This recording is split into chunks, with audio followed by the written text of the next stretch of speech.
Okay, fantastic. Hi, we're not talking about battling personal demons. No. On Monday, we battle literal demons. So, hi, welcome to the game. We're playing Rise of Tiamat. This is the 5th edition module, run out of the Wizards of the Coast, Tyranny of Dragons modules. I am Vic. I will be your DM for the night and your most current form of suffering. So, you're welcome. Thank you. In terms of admin stuff, I can't curse yet because it hasn't been a minute. We raised $600 for Extra Life, which was exciting, fantastic. All of the proceeds go to our wonderful place. I forgot the name of it right now because my head is filled with Rice Krispie treats. Yeah, it's the Miracle Foundation. Yeah. Thank you. Yeah. So yeah, proceeds go to the Miracle Foundation, and yeah, it's a charity that it's year round, so you don't have to wait for us to do it. But this is the tabletop appreciation weekend. The link is still down below because I was too sleepy and didn't take it down. So whoa, my bad. Whoa. But yeah, so you can still go down there and donate, and even when we take it down, you can always go to extralife.org and just donate because why not? Yeah, and if you're ever so inclined, you could always, run your own version of a stream to raise money because what's important here is helping the kids. Mm-hmm. Because it is a foundation that is near and dear to us. Yes, 100%.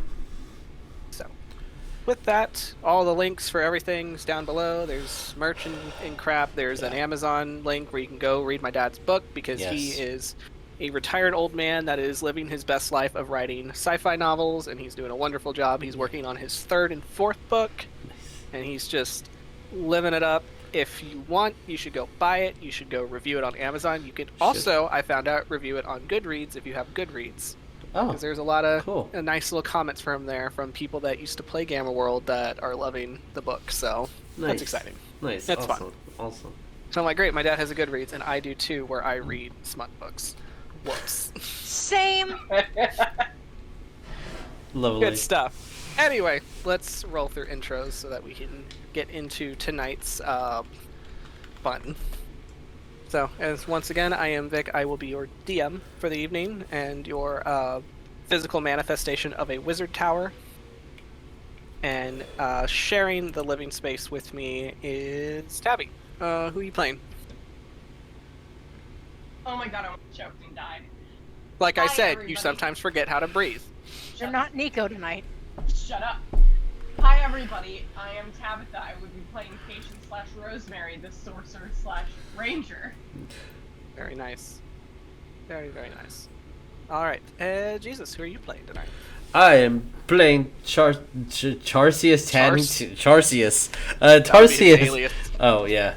Tarsius Chadington. He is a Minotaur barbarian fighter who is doing his absolute best.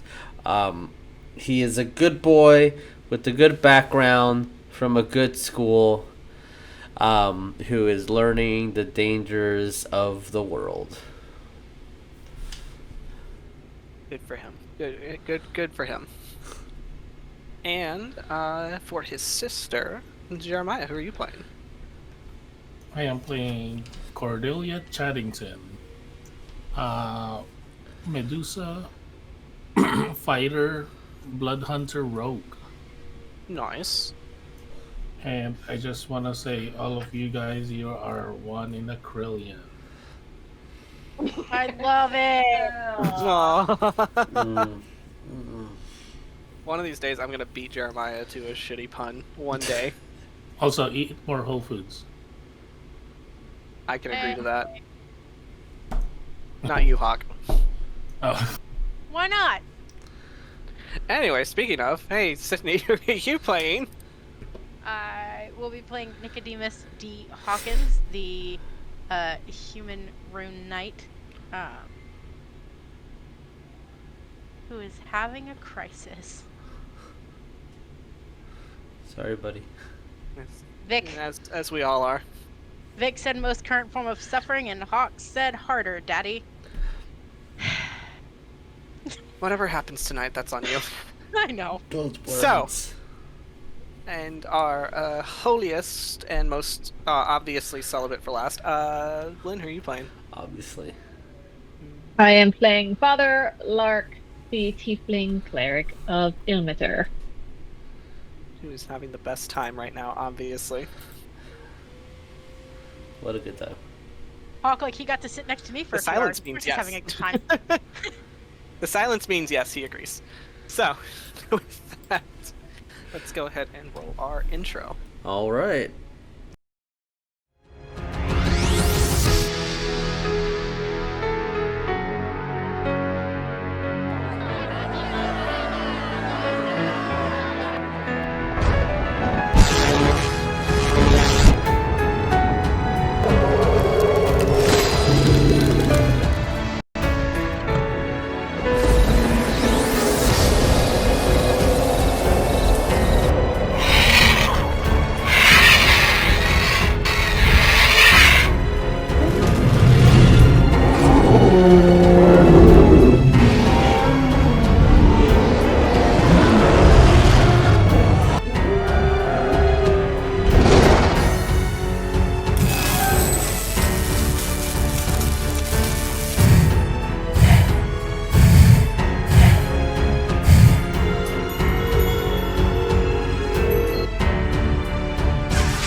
Okay, so, as I have our Nice. music on,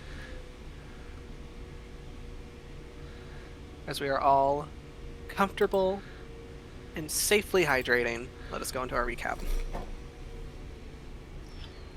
So, and I wrote a little recap today because I had time like that. So, our story thus far. A story written by the hands of the gods and devils and penned with the blood of those in between their eternal place for power. Ooh. You 5 fated heroes have been pulled into a war waged by the Dragon Queen herself, as she attempts to shake the shackles of her infernal prison once and for all. Your journey to stop her and her cult from retrieving the 5 chromatic dragon masks that hold the very power to release her from her cage that is Avernus has brought you to Zonthal Tower, a wizard tower nestled within the mountains of Termish. Your connection to the resistance that fights to stop the Cult of the Dragon, a drow cleric of Bahamut by the name of John Vivantry, passed a note that she had received from a cult member that was desperate to defect.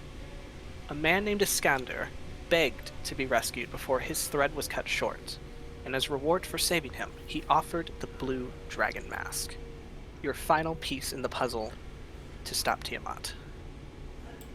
Your journey to rescue Iskander led you through Hawk's hometown, Binatuin, which was unfortunately subjected to Tiamat's wrath. After a bit of being a little bit too truthful on Hawk's end to the dragon goddess, when she had made her presence known within the Sea of Moving Ice. And with Hawk's parents and childhood home lost to the abhorrent experimentations of Zonthal Tower, and his sister snatched by the avatar of the goddess herself, you all rush headlong into the labyrinth that surrounds the wizard tower. The labyrinth of Zonthal Tower tested your limits, pushing some of you beyond what you thought you were capable of, as Cordelia had readopted her Medusa curse in a new way. For your trials, you were gifted gemstones, clear iridescent quartz-like discs that led you back to the center of the maze each time. And finally, once enough were collected, the labyrinth itself grew and covered the very sky. But luckily, with the help of your Minotaur friend, Tarsius, with his near primeval instinct as a Minotaur, he was able to lead you towards where you need to go. So, that will bring us to where we are currently, as you guys follow the twists and turns as the labyrinth grows ever more wild and overgrown as it seems to just be consuming itself at this point, and you're rushing forward.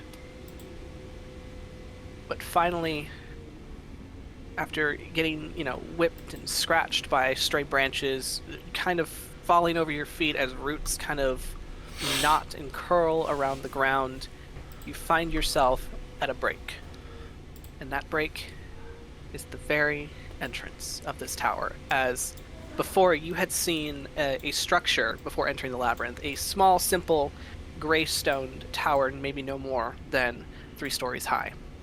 The tower before you now is seemingly unending as it just kind of like rockets into the sky, and it's stone no longer gray and uniform, but like natural crystalline growths that kind of reflect the same iridescence of the stones that you collected, as it has this quartz-like material that just kind of like grows in veins around this large wooden door with like a wrought iron frame, and these 2 stone statues sitting on top.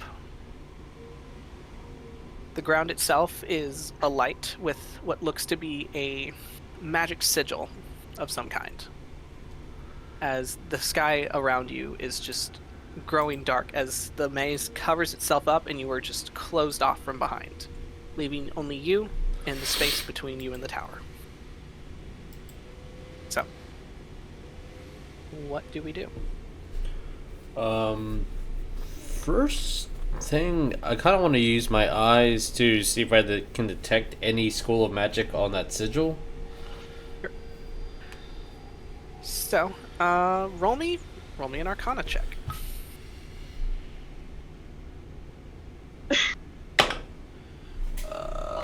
Patience considers. I mean, she's holding the stones, but 17. 17. Okay. So, I believe this would be... So, 17 would tell you are still trying to figure it out, but you know that with your very fervent studying, as you've been kind of like reading through books, and you know that the more you read these books, the more you're going to know, and the more you are so going to be a wizard. Of course it was. And you remember hearing about, you remember reading, actually, this school of magic known for protective spells, for not so much as concealing like illusion does, but kind of like putting a padlock over, something magically. And depending on how high level the spellcaster is, that could take any form and have any repercussion to those that cross it. Okay. The second doohickey thingy, seems to be some sort of like lock, I think. Protective spell. Yes, my eyes are like glowing. Anyone know how to undo magic stuff? I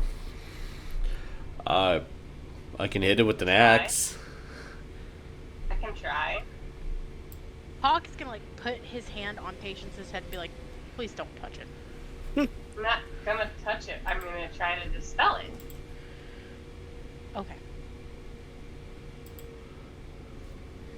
Okay. Which I will remind, you all had a short rest before this. Okay. Yes. I'm marked down how many hit die I used. Okay. Okay. Good.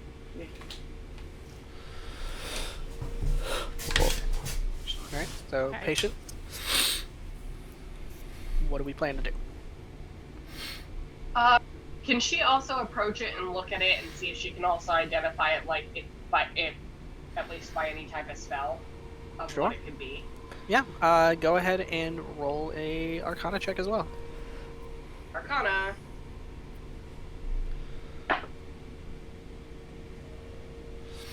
That is a... I can't do math. Oh my god, 21. Okay. So, kind of, garnering the same as Tarsius, you know that this is an abjuration spell. And kind of like studying like the glyphs itself, you're 9. You have a basic grasp of reading, but you kind of have a little bit more kind of like an instinctual know-how on how spell work is kind of crafted as a sorcerer. You just kind of go with the flow of it. And as you kind of like feel it out and like study like the rune placement itself, you get the feeling that this is like, you know, the second that it's stepped on, it will trigger. What is going to happen when you step on it, you're not sure. A lot of abjuration spells will usually have a glyph signifying what the effect will be, but this one does not.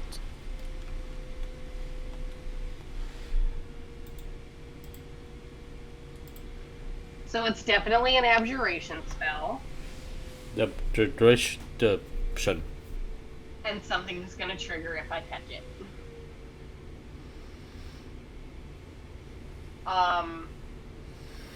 She is going to cast a 5th level Dispel Magic. That's the highest she can do. Okay. I will have you, excuse me, go ahead and roll me another Arcana check.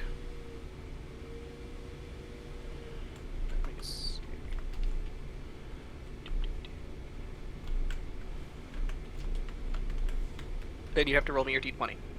Oh shit, you're right. Mm-hmm.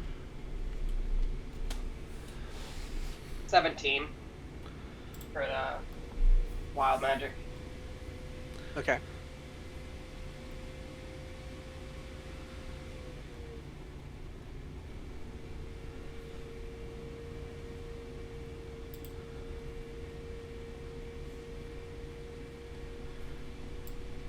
And what is your dispel? She got a dirty 20 on that one. Okay. For Arcana. So, you just beat the DC. Oh shit. By 1. Oh shit. So, as you kind of reach into, you know, the weave of magic, and you're kind of like feeling out the spell, you all watch as Patience, it's like she's almost reaching into like the glyphs on the ground itself, and she kind of like runs her hands over like the glowing words itself, and you watch as she kind of like picks one out and crushes it in her hand, and you just see the entire sigil just disperse. Fixed it! Oh. As you watch this 9-year-old disarm basically a 9th level spell. Tarsius over here with the little pebble. I was gonna throw a rock at her to see what happens. Left it on the ground. I about that too, but I didn't want to trigger an alarm. Oh yeah, that's really smart. You succeeded in not triggering the alarm. I was gonna trigger an alarm. Tarsius doesn't know that shit. And you saved yourself from dealing with the guard dogs that would have shown up. Oh. I wonder what they could have looked like. Yeah. They're gonna look like guards. Honestly, yeah. Nice little hats and a baton. Yeah, they got little hats. They got little like batons and some little cuffs, and they're just like. And they're on a Segway. The name of the law. So, They're Paul Lark Malta. with that I was about to dispel- say, I'm like, wait, is it Paw Patrol? Stop. So, with Patience having disarmed the spell, what is everyone else doing? Approaching slowly. Is the magic like symbol still there, or does it like disappear completely? The symbol itself is there, but it's no longer glowing. So it's more like a chalk outline now on the ground. I'm gonna extend my axe as far as I can, like the tip of it, and just like touch the symbol and like see if anything happens. Your axe clinks against the ground. There's a brief moment where the wind just kind of blows. Ooh. Tumbleweed. I guess I'm gonna look. Now I'm gonna look on the floor and see if there's any physical traps. Okay. But before that, also, while I pass by, I'm gonna pat Patience on the head, and I'm just gonna be, "Good job, kid," and then I'm just gonna kneel down and then look for traps. All right, roll me investigation.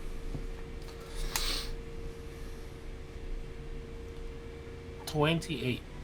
28. So No, 26. I excuse me. added one, not minus one.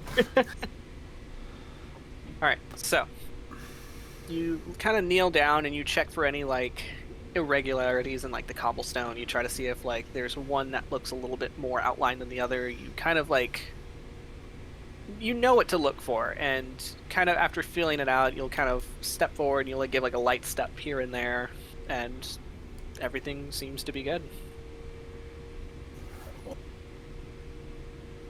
Looks like wizards rely very heavily on magic to do the job. Yeah. Then I guess I'll start moving forward to the door if anybody stops me. But I'll be cautious and not step on the sigil. Even though we kind of know that it's already dispelled, but you never know. That's fair. Yeah, Hawk could like walk up to it and like tap his foot on it, and if it was fine, he'd kind of turn to Patience and like ruffle her hair and be like, "You terrify me." But that was cool. All right, Larkspur, are we doing anything? He's just gonna walk over and not give a fuck. Okay. Walking over, not a fuck in the world. You guys approach the giant wooden door. That has, it doesn't look like there's a, per se, a latch or a knob, but in place of a knob, you just simply see a hand, like a hand made out of iron, like reaching out to you. Like exposed, like this ready, way? like ready to shake your hand almost.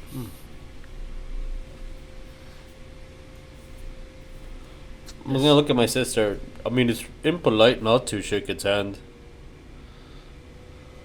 Do you think this wizard went to the gentleman's school? Secret handshake. I see what you did there. I know how to do the rest. I'm gonna give the door. Considering this wizard existed long before the gentleman's school, sure, maybe. He probably is the founder. I'm gonna give the secret handshake of the houses and humans handshake from that I learned in gentleman's school. What is that handshake? I have to know. It's just two claps, fist bump, fa la la la la la. Roll me sleight of hand. Yeah, let's do that. That's a base 10 plus what's my dex? 2? Yeah. 12? You do that, the hand doesn't do anything, but when you go to reach to grab it, that you do feel it kind of twist slightly, as if you would open a doorknob. When I'm done with it, I'm just gonna just open it. Okay. See. He does all that, plus nothing happens, and then he just like silently reaches out, turns the knob, and opens the door. It worked. It wouldn't have opened if I didn't do the handshake, obviously. Alright, so. Alright, is there anything anyone wants to do before you enter the tower? Before I switch maps. Everybody can see in the dark. Like, I'm gonna ask outright. Just right? Everybody can... Yes, Hawk can see in the dark. Okay. Yeah. Up to 120 feet. Specialize. Giants! 60. Because I don't think I can. Gotta get you some glasses, buddy. Yeah. Luckily, this is the wizard tower, so there might be some loot.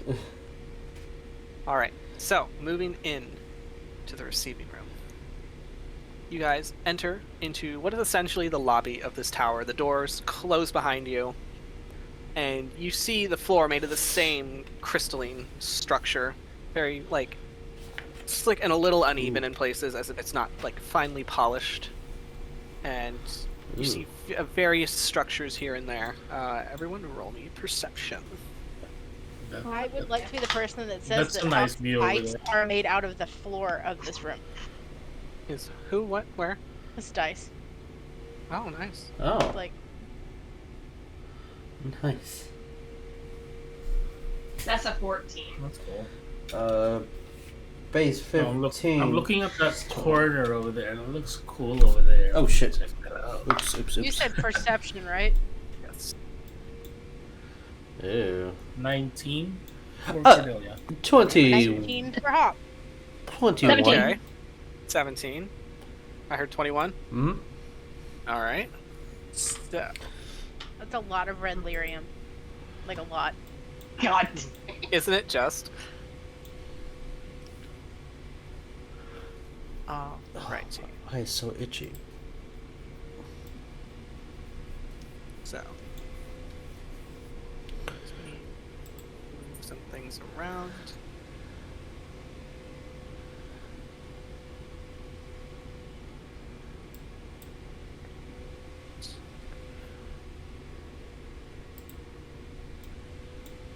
Let's go with that. Alright, so. For the most part, you all pass wonderfully.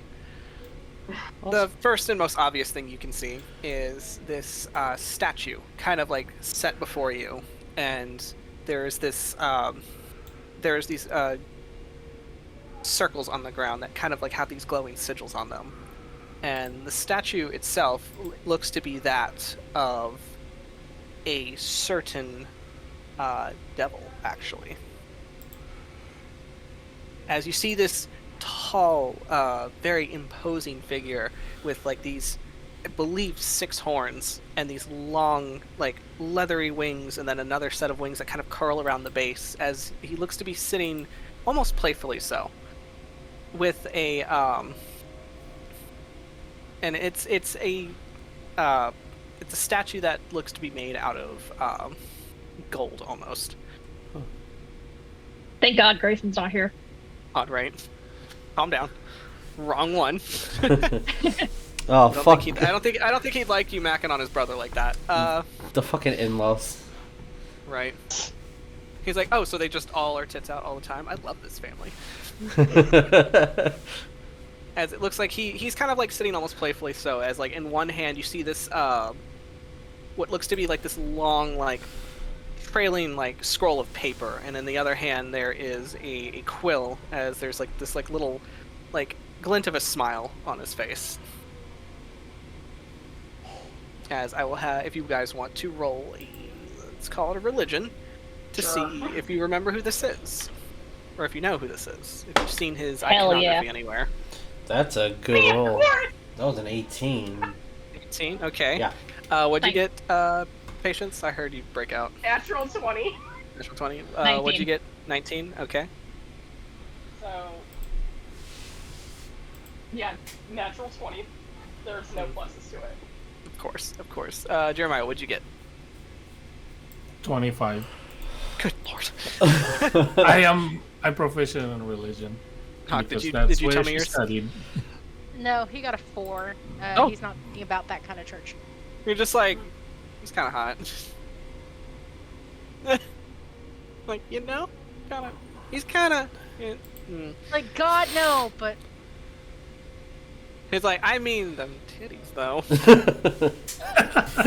But So, Hawk like, but them titties. as everyone else is just like, oh, that's Mephistopheles.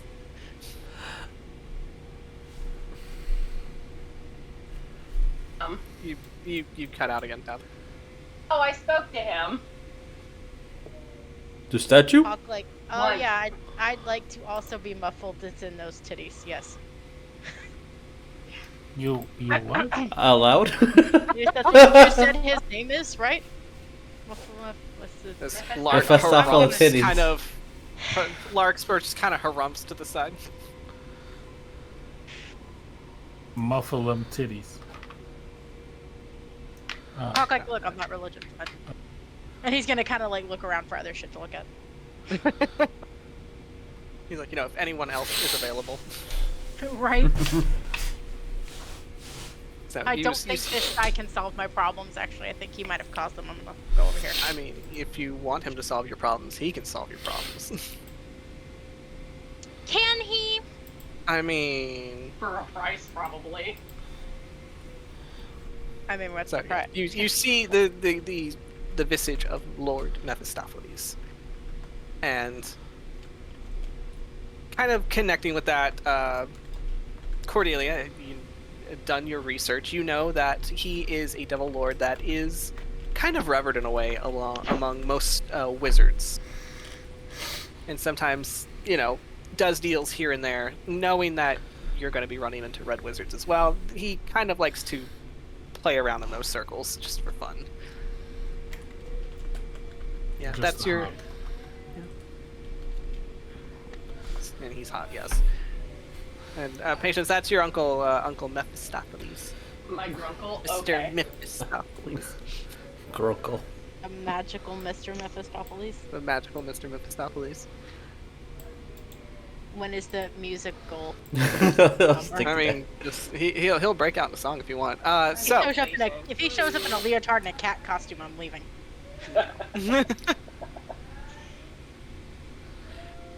So, with that, on top of everyone rolling high except for Hawk, but no, I thought you rolled fairly okay on your. You rolled well on your perception. That's right. It was just your religion. You just kind of. So, you see that statue. You see like these 5 circles kind of around him. You see a various little like bits and doodads kind of floating around, different like arcanic like little whatchamacallits.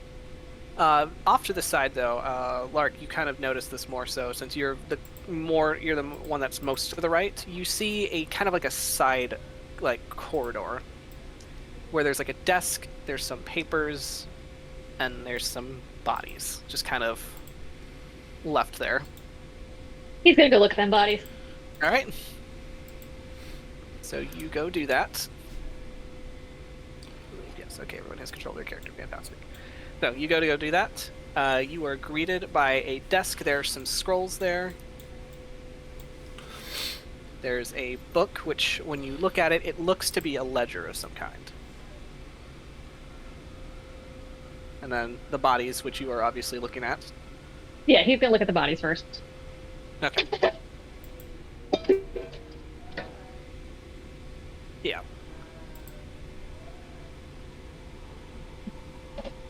Anything notable about that? Roll me an investigation. Ugh. Let's see what my investigation is. I think I had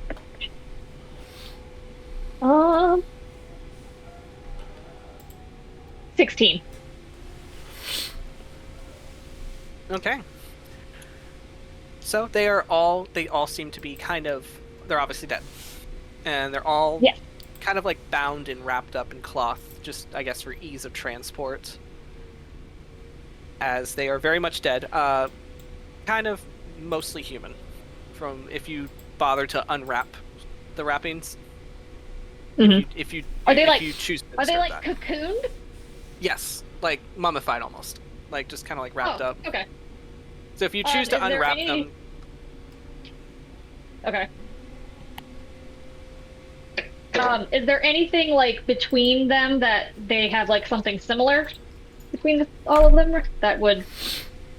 They don't seem to look very remarkable. Well, what'd you roll in your investigation again? 17. Okay. How far are you unwrapping them? Is my question. He'll unwrap one of them all the way. Okay, so I'll throw you over here to the closest one. So you unwrap that one all the way. You see that there, for one, it looks like his chest cavity was cut open and then stitched up again, like like the autopsy scar. And then great. Well, we're gonna open that up. Oh, okay. Hey, like. I love that for you. Okay, so you open that up. You crack open a cold one. Yes. Oh my god. Yummy. With the boys. He does that, and Hawk's like hand immediately goes over Patience's eyes, like, don't look at that. You don't want to look. So, and you all noticed this too, as Lark went over to the area with the bodies. Tarsius covers his eyes. Bold of you to assume Patience was not at the forefront of Addie doing autopsies on people. Pretty much. Oh. Hawk doesn't know. Oh, bye. Bye, hi. Hawk doesn't know that. So, yeah. I would add Patience. You have seen a lot of dead people before. Yeah. Like, it's just a body to you. But yeah. So, Right. that's just decor. That's like this nice little stained glass decor on the ground. Pretty. But you do see, some magical doodads. You also notice these dragon skulls that seem to be mounted on the walls as well. But, Larkspur, for your body, you take a knife, you kind of like undo the sutures on the chest, and you crack them open. There are no organs in this body. Like, he has been treated fully, like, cleaned out. And you see what looks to be, like, almost glyph-like carvings on the insides of the bodies themselves. Budding. Are we having connection issues? Oh, no, it's okay. That's fair. Can you do an Arcana to see if he knows what those glyphs are? Sure, you may. Would it be Arcana or would it be a religion? That would be... you can roll either.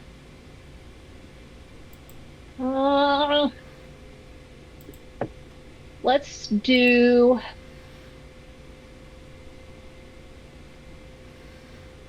Let's do religion. Okay. 19. Okay. So, you notice that the markings, like, obviously these are like magic symbols. And you're kind of like looking at them a bit, and if you tilt your head a certain way, you notice that it resembles the what's the word? The symbol of Tiamat. The sigil of Tiamat? Yeah, the sigil of Tiamat, yes. Didn't want to say sigil too much.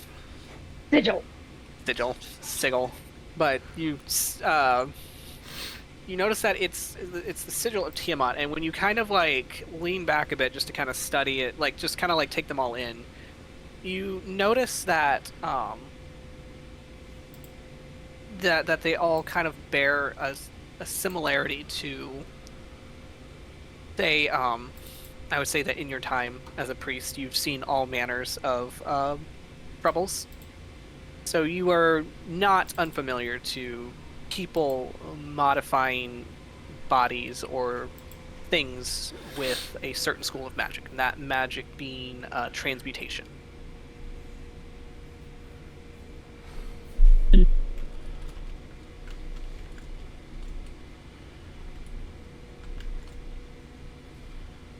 So it looks like this was someone that was altered in a way.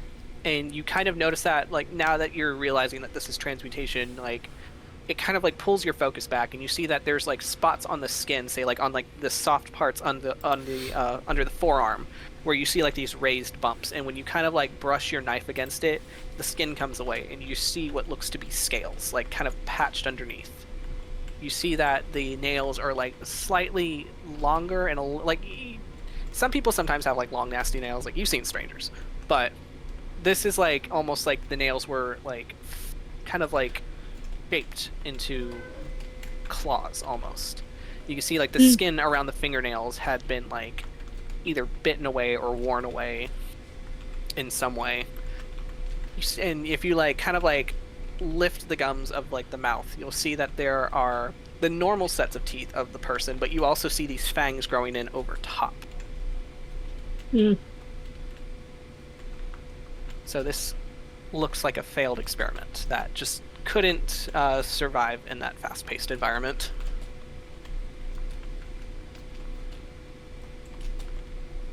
Interesting. He'll take a peek at the ledgers and whatnot.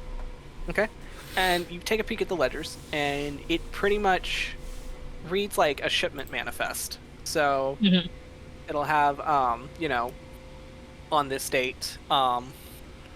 It's not like they're not hiding it whatsoever. They say, you know, who came in. They'll be like human male, like one human male, 2 half elves, 1 male, 1 female, and it'll list their heights, it'll list their weights, and if there's like even a box ticked for magic, and it'll either say yes or no. Are there any like names that he'd recognize on that list? Roll me a history. He's good at history. Smart boy. 23. So, it doesn't seem like it.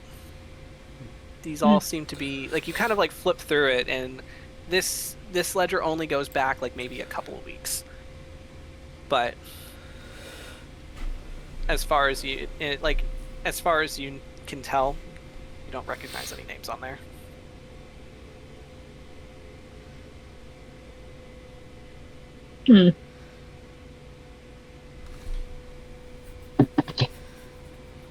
All right. He'll leave that room. Okay. And as he walks out, he'll just kind of do like a little gesture of like a prayer thing. Okay. Like, good luck, see you. Well, see you, bro. Have fun with that. And he'll tell the others what was found.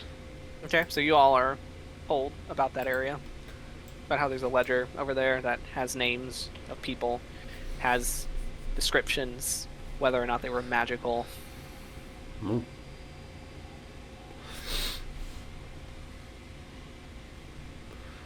Hawk wants to look at it.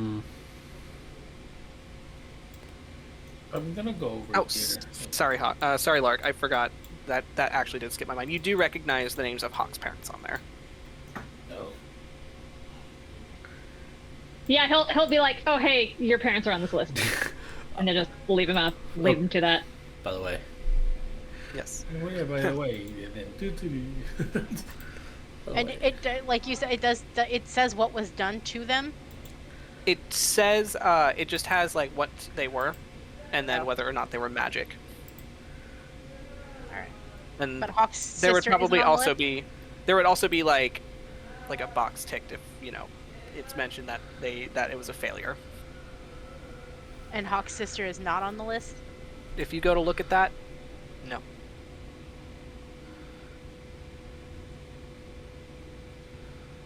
She's gonna nod his head and put it. Well, is there anything on fire in this room? Just the candles. Okay. So there are some candles currently, you know, flickering on the desk. A couple parchments, inkwell, like a little just like various little like trinkets. Is there a trash can? There is not, but there seems to be a latch on the desk as well. He'll fuck with that. Okay. So you fucks with the latch. I assume, Lark, you went back to the main group.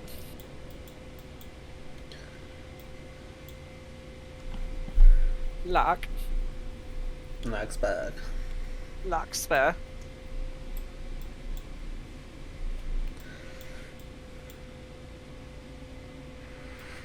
Sorry, yes, he did. Sorry. That's just a little Okay, left. it's good. Yeah, okay, so you went back to the main group. Alright, and then Hawk, you went over to the desk. Oop. Alright, so you fucks with the latch, and when you kind of like, you look at it, and it's mechanical, obviously, so when you kind of flip it, the door, or the floor right here, just completely falls in. Where? Hold please. Yes, this thing. Roll 20 speak there. Yeah. That completely falls in, and the nice. body Nice. drops with it.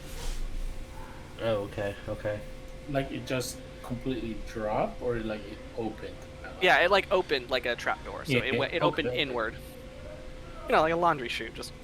Was that that went- loud for us to like hear, or? Yeah, you Okay. would have heard the like Okay. mechanical click, and then just kind of like Ooh. the echo of it hitting the inside of the chute. I mean, if there was a Hawk loud... like, fuck. Okay. And then you hear that. Yeah, if there was a loud sound, I would stop my tracks because I was gonna check this statue out. But you will notice.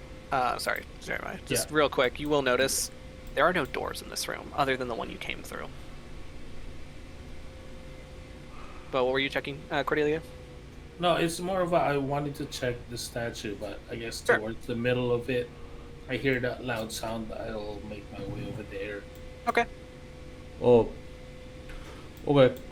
Do you want me to go over there and you take over here? I'm cool with that too.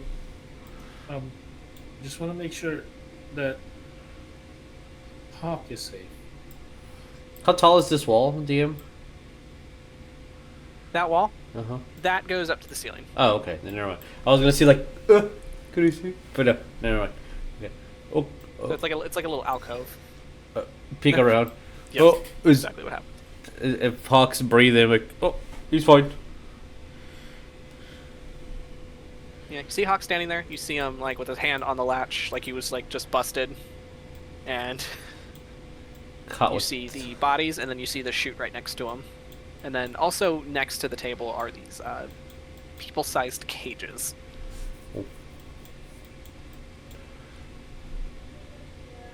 I'm just giving Cordelia the option to do whatever she wants, but there you go. Is there anything else interesting on the desk? Any itemy things? Anything?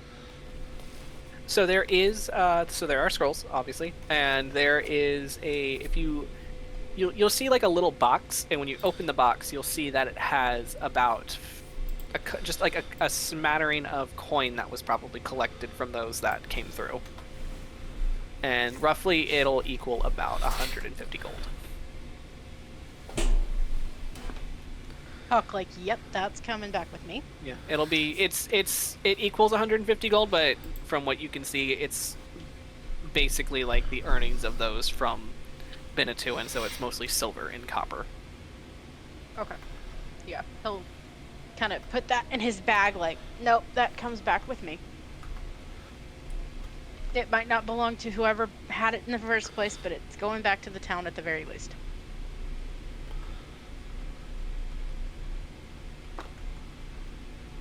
Patience is wandering around, kind of like examining the statue and the symbols around it.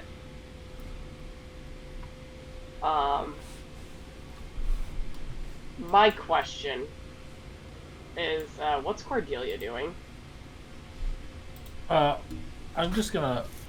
I guess if everything is safe, I'm just gonna continue on. I just wanted to check out this statue and I guess what these are.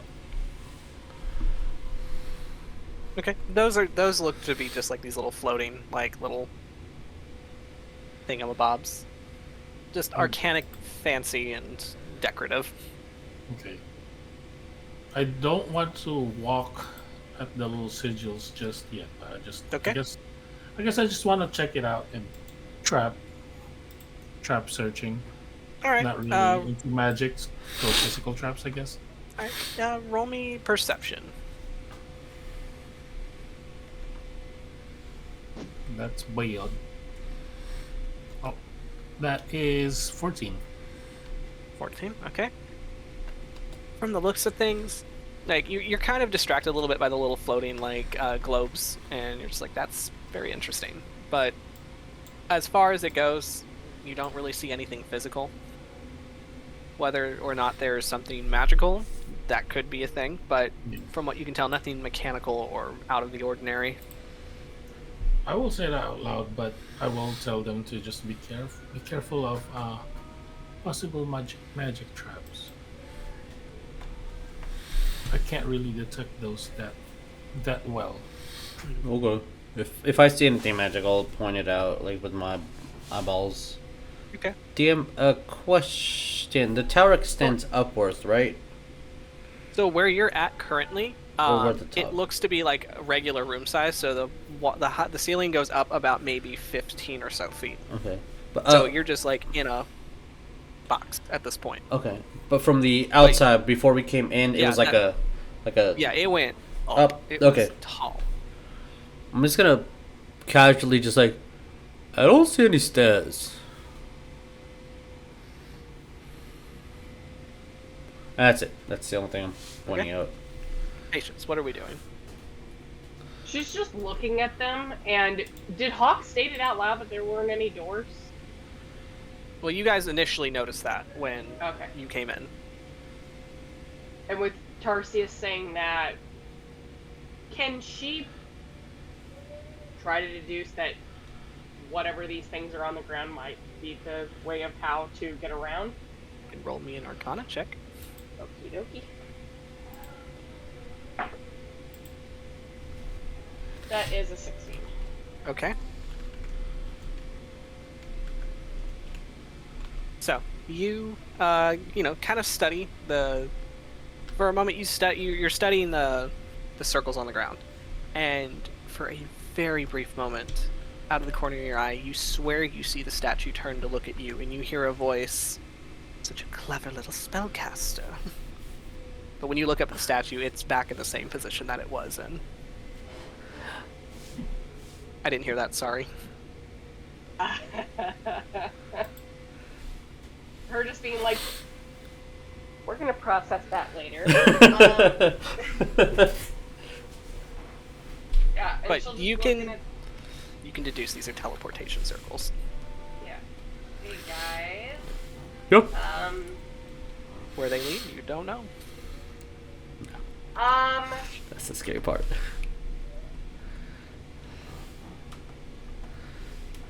Pick a number 1 through 5. Whoa, 2. I have to ask, which way are you going 1 through 5? This is very important for me. No. Dos. Oh. Dos. Like we're gonna go clockwise. You're going 1, or are you going from you, or are you going, so 1, 2? Oh, sorry. Yeah, from her. 1, Okay. 2. Yeah. Yes, that, okay. Alright. Good to know. She's gonna walk over to this one.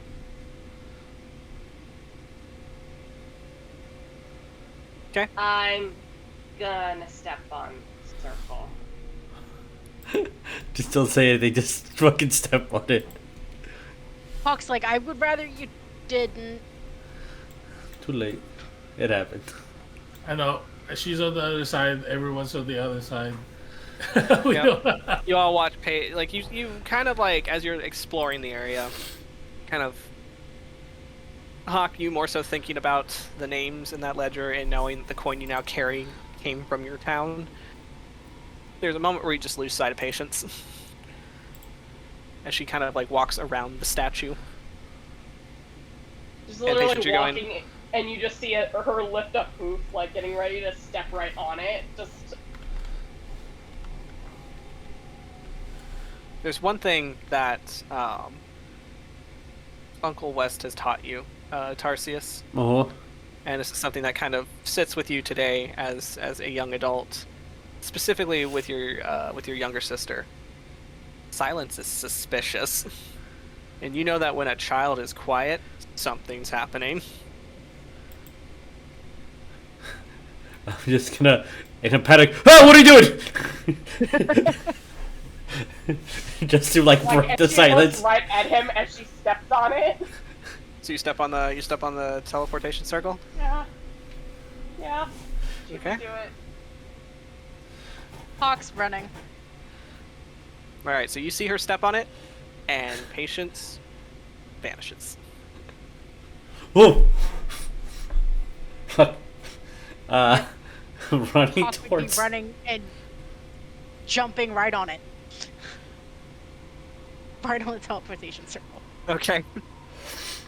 So everybody falling into each other to get onto the teleportation circle? My question is, did Gren follow her, or is Gren still standing absolutely. there? Gren To be honest, follows Gren would probably forward. have been the second one to go. No, because he sees... Yeah, you would... If you didn't notice Patience step onto the teleportation circle, the next sound you hear is the panic... I'm going to wait until everyone goes through. I'm going to get out some of my my paint from the woodworks that I do, I'm gonna paint the little arrow.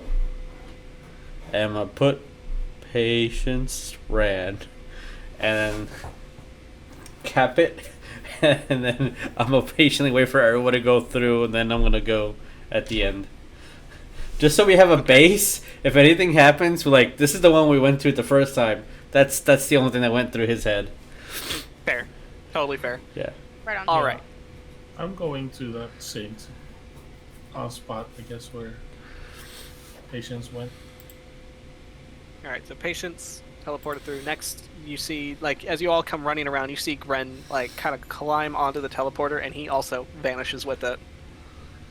And so, is everyone else getting in? Yeah. All right, Lark, you following? God damn it. Lark, are you following? He'll just kind of roll his eyes and wait for everyone else to go in, then he'll Okay. see if anything happens before he goes in. All right, so you go over there. You watch as everybody kind of like panically climbs into it, and you watch Tarsius is the one that kind of like waits behind with you. And you kind of just like have a moment where you just kind of stare at each other. Before, as like I do my paintings and I see that Lark's looking at me, you know, once I did read that there was this open Joel that adventurers read into in a story that I was reading, and they read into it, and then they were waiting to see what would happen. So the next adventure was impatient and also jumped into said Joel, and then it proceeded, and then all the adventurers jumped in. And then you turn the page and you notice that you're the reader, so you know what happens. They all jumped into a sphere of annihilation. Isn't that interesting? And then I'm walking in. Yeah. I got TPK'd. My first TPK. That's as a player. My monk jumped in. That's the best story I've ever fucking heard. Monk jumped into a sphere of annihilation at a door. Fuck that guy. Amazing. I mean, not amazing, but amazing. It was I amazing. feel like you can make a haiku out of that. Just like that. An epic poem. or write it like an Edgar Allan Poe poem. Make it really cryptic. A D&D party walked into a bar. They died. The end. I'll go ahead and walk in. Okay. So you follow in, and that will take you all to grandmother's house we go. Clearly. Grandmama. Grandmother. What the big teeth do you have? Anastasia. I don't have a map for this. So, what we're going to do is Theater of the Mind map. That was like the one map I missed. So sorry. Nice. No, it's fine. It's totally fine. We jumped in the other circle. I thought I had it, but apparently I was wrong. So, you guys hop into the teleportation circle. Patience, as you are the first to emerge. Allow me to grab. I guess the first question is there a teleportation circle still behind her? Like, to where she could backtrack? So here's what's going to happen is you're going to jump into the teleportation circle, and when you come out, you're going to be standing on one, but it's going to be inactive until everyone else comes through. And then it also becomes inactive again. And that is going to take you to a circular room that is very obviously a library. So you kind of step in, and the first thing you smell, and it's almost a comforting smell to you, is the smell of old books and papers and kind of like the wood that they all sit on together, accumulating with dust, and it kind of reminds you of home. And it's this large, like this rotund room, and it's literally floor to ceiling with books. Then there's like various of those like big those big tables, like the big circular wheels that have like the different books like propped on it that you can spin so that you can like reference through multiple books at once. There's these large like kind of like writing desks that / drafting tables that are at standing levels, so you can just like put the book on it and like work from there. There's this large kind of like gold wheeled ladder that can just like spin around the room that kind of like goes up to the top and then down to the bottom, and this is like a very like tall room. Like you're pretty sure that you're not good with math, but you're fairly certain that this room itself is probably 90% of the tower. Like you could say that with like full like 9-year-old confidence, because it goes like maybe like a good like 50 to 60 feet up, just like unending with books. And it's like you have like the golden ladder that circles around, and then there's like another level, and then there's another ladder that you can like take all the way around on that second level, and it just like keeps going and going. And there's like all these like ornate desks and like all these like stacks of paper. And there is a like a very like big like kind of long desk that has this map across it that's being held down by like these gemstones. And that's what you all see. And as you guys kind of like all pile through, you see Patience standing like maybe 5 feet away from you. Hawk walk up behind her and be like, why would you do that? You say that, and you say that in your normal speaking tone, and you realize you're in a library now, so it sounded kind of loud. Patience is just gonna reach her finger up to her lips and go, in a library. Hawk's gonna look and be like, you stress me the fuck out. Did that pick up? Yes. Yeah. We Okay, heard good. you. Yeah, we heard you. Is there anybody else here that Patience can tell? Roll me a perception. That is what she's more concerned with.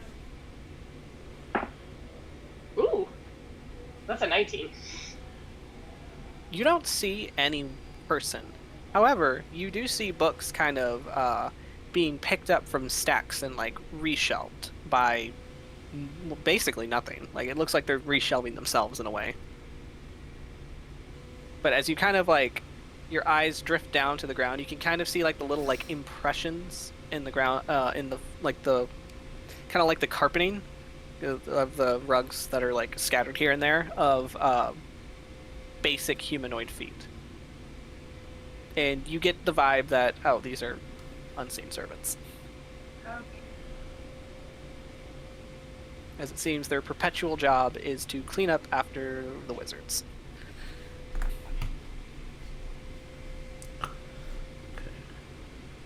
But you will notice that this library in itself, the floor isn't made of the same stone. It looks to be made of like a nice polished wood. And not that there's any wall space to speak of, but it seems to be comprised mainly of bookshelves.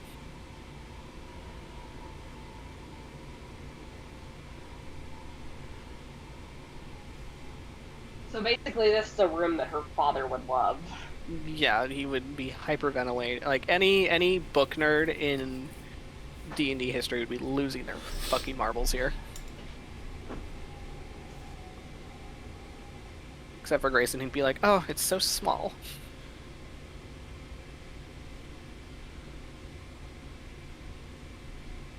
Then again, he has an entire library in hell, so...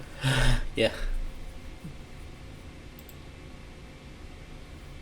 So, what do we do? Patience will point out the map.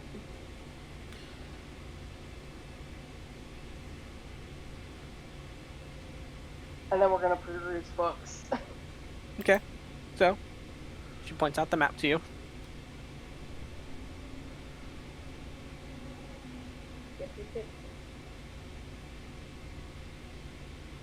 As Tarsius, what are we doing? It's like wall-to-wall books is the eye can see, right? Wall to wall, Yeah, and floor to ceiling. And that ceiling you can't see anywhere in sight. there's magic eyes aren't detecting like any magical books. There... Not really, no. This all seems to be plain old, but I mean, your magic detects the little unseen servants. You can kind of see the faint, like, blobbish outline of, like, a generic humanoid shape.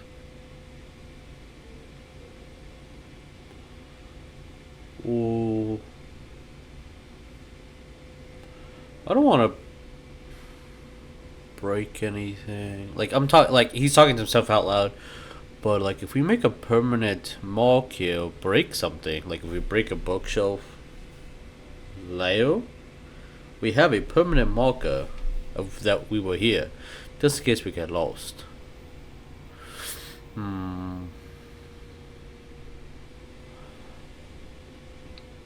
Oh, I'm gonna just like, with still seeing my friends, just gonna keep walking a little bit, like putting my hand through the books, seeing if anything pops my interest as I'm like just walking a little bit further ahead to see like if anything happens, if there's any interest, or like a corner peaks, or if anything approaches. Okay. So you go to do that, and nothing seems to happen. These unseen servants are pretty content in cleaning up after themselves and after the wizards, just reshelving books, kind of stacking papers neatly. See like one broom just kind of like off to the side, just kind of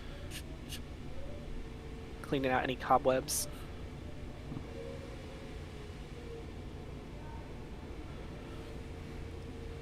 I want to look at Cordelia a little bit mischievous. Extend my hands as far as I can and grab like an entire shelf worth of books.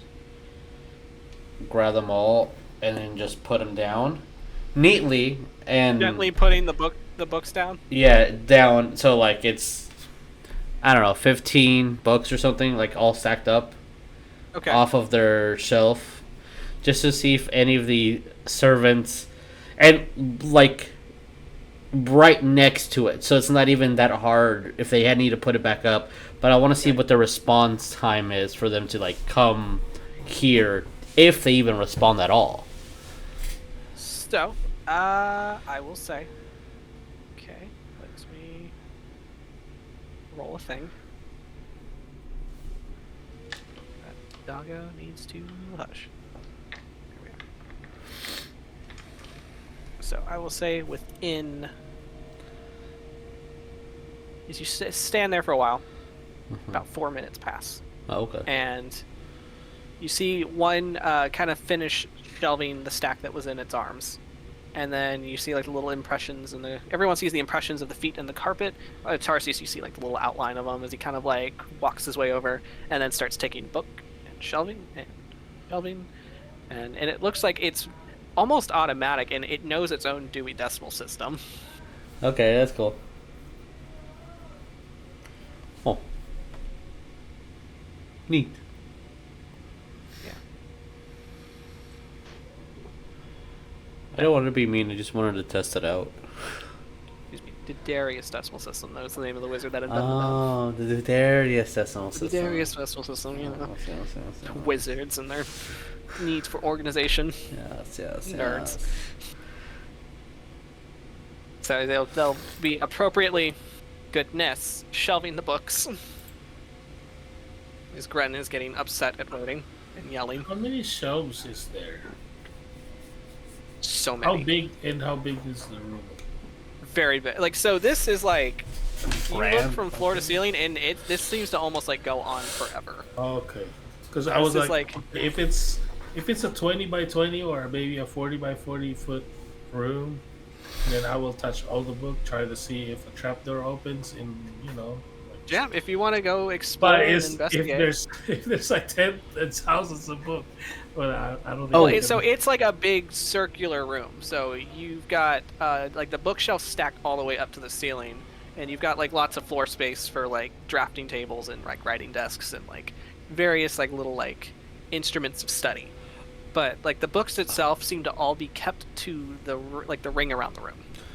So if you wanted to investigate the bookshelves, you could, because they seem to be like sectioned off by levels. So you have a ladder that goes up to one section, which is like maybe like a good 20 to 30 feet up, and then there's like the next level, and then there's another ladder, and it kind of like sections up from there and there. So I guess I'll do that. Sure. As the invisible servant is there, yeah, I want to ask it. Oh, excuse me. Do you have a book about teleportation, specifically of this tower? To see if it responds. Let's see if he does. And Cordelia, roll me an investigation.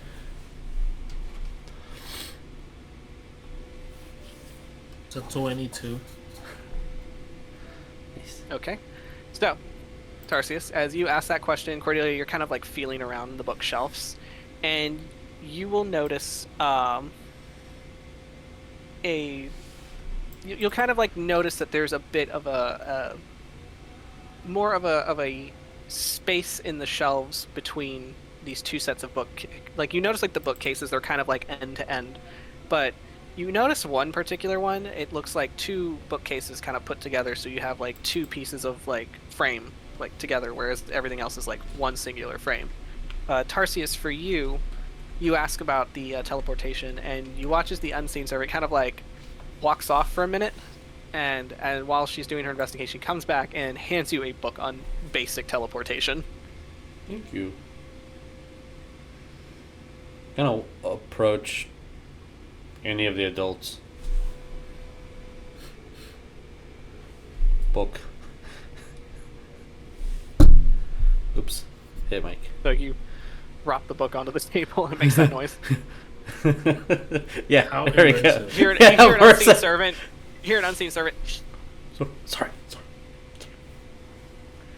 But Cordelia, you notice that these bookshelves seem to be like put together, almost purposefully so.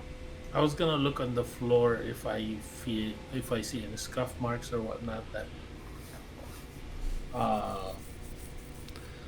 just gives it a mark that it can be opened. From what you can see, with your investigation, I will say you start looking for anything that could like trigger that, and when you start actually like looking to see if this is something that can open, you notice that on like you say it's like maybe like a good like you've got like a bit of shelf that's like 5 feet, another bit of shelf that's 5 feet in between, like on the sides of this like these two frames, right?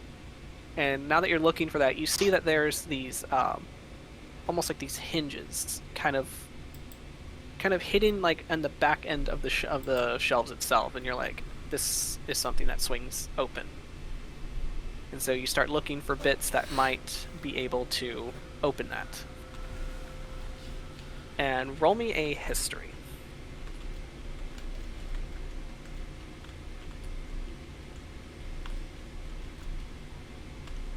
16.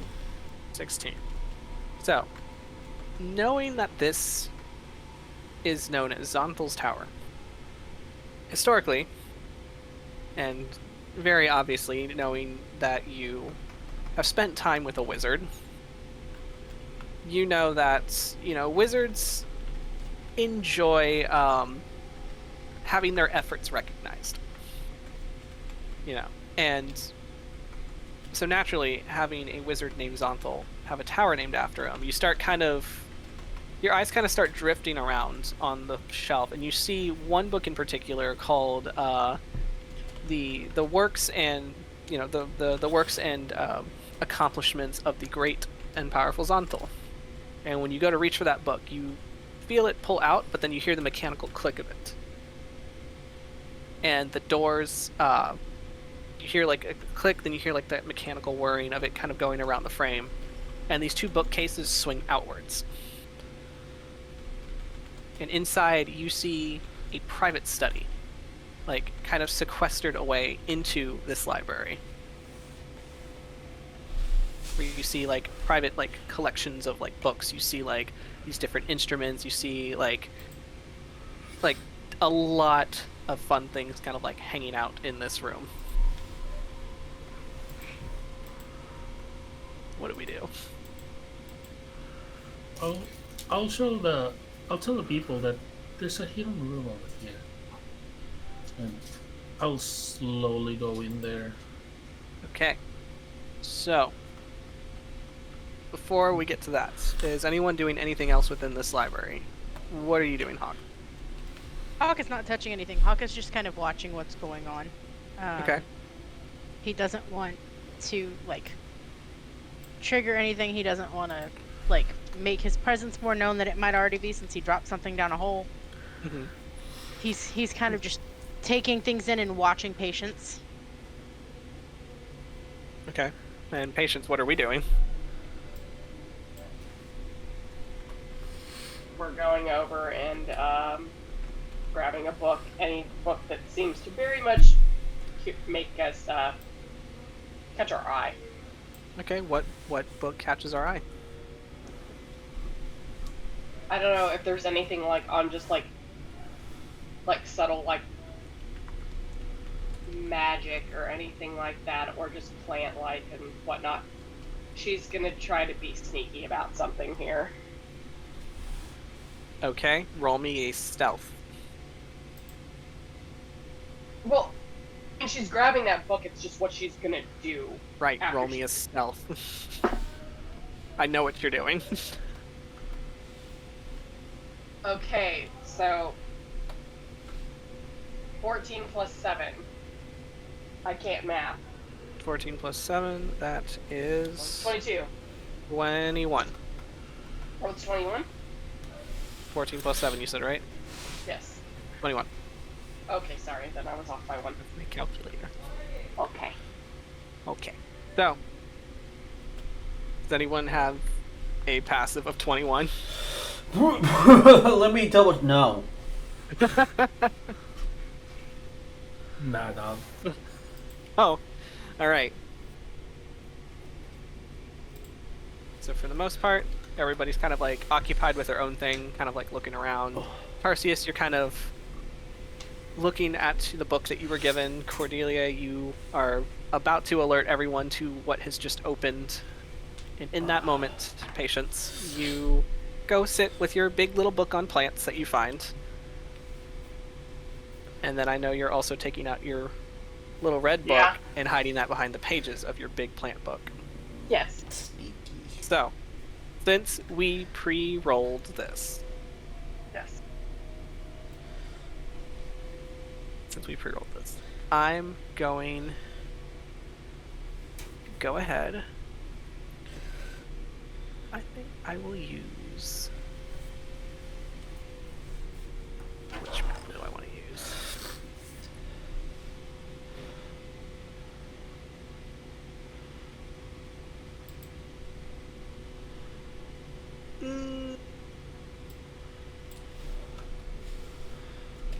I just want to... Because I don't know if it's just my... Okay, yes. Maybe it's just my computer being goofy. Okay. Is music playing? Yes, music is playing. Okay, All right. I can't hear it, and I don't know why. Try refreshing. That's Alright, what I usually do. So, Okay, I'm just gonna refresh. Before- You're gonna have to move me, just FYI. that's fine. Understood. All right, so before we start with this, Lark, what are we doing within this vast, expansive library that seems to just go forever and ever into the ceiling above? He's just gonna kind of peruse. Like, he's Okay. not looking for anything in particular. He's got shit he needs to do here, and the library is not gonna stop him. That's fair. Okay, so you see the library. You've got like all your drafting tables. You see various unseen servants putting books away. There's a giant table in the middle that has this map on it that seems to be held down by these gemstones as well.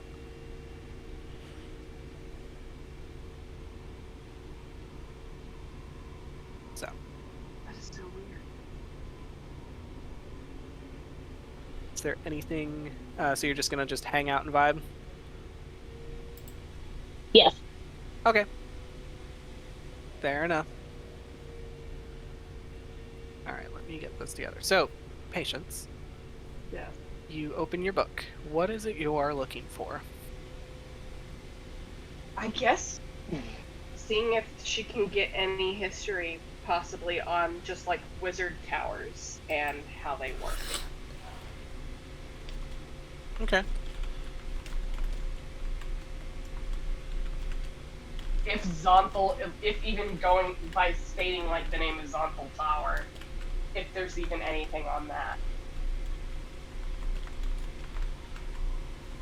Okay. So you ask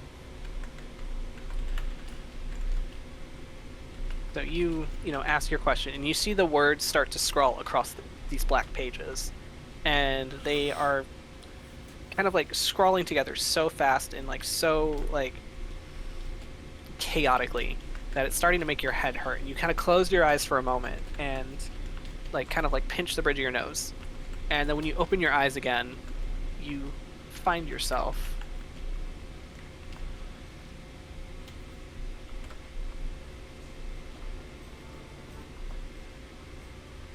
sitting in. Hi there with the music. Yeah, sorry. No, it's fine. You kind of open your eyes again, and the chair that you are sitting in is by a fire now. A warm, cozy little fire within a cozy little tavern that you have been to before. Okay. Ooh.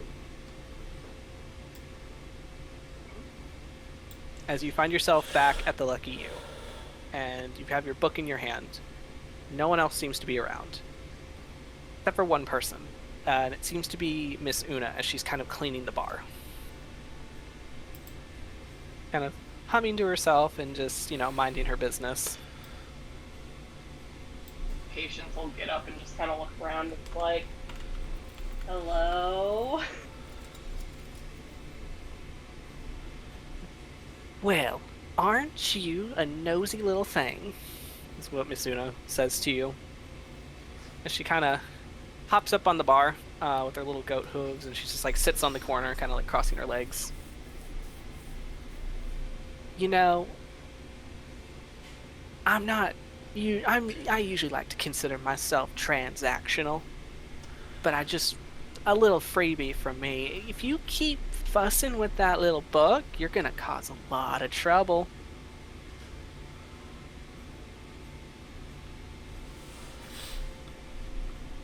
Just saying. She just kind of squints, and it's just a little bit taken aback, and it's just like, but from the last time she did it, it's like, this is better than the doll.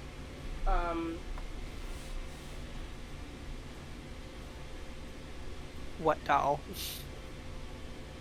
Kind of like looks around. The last time I did this, I spoke to one of my grunkles, and she's gonna just like walk over, so she's gonna be like right about here. Yeah, I heard about that through the grapevine.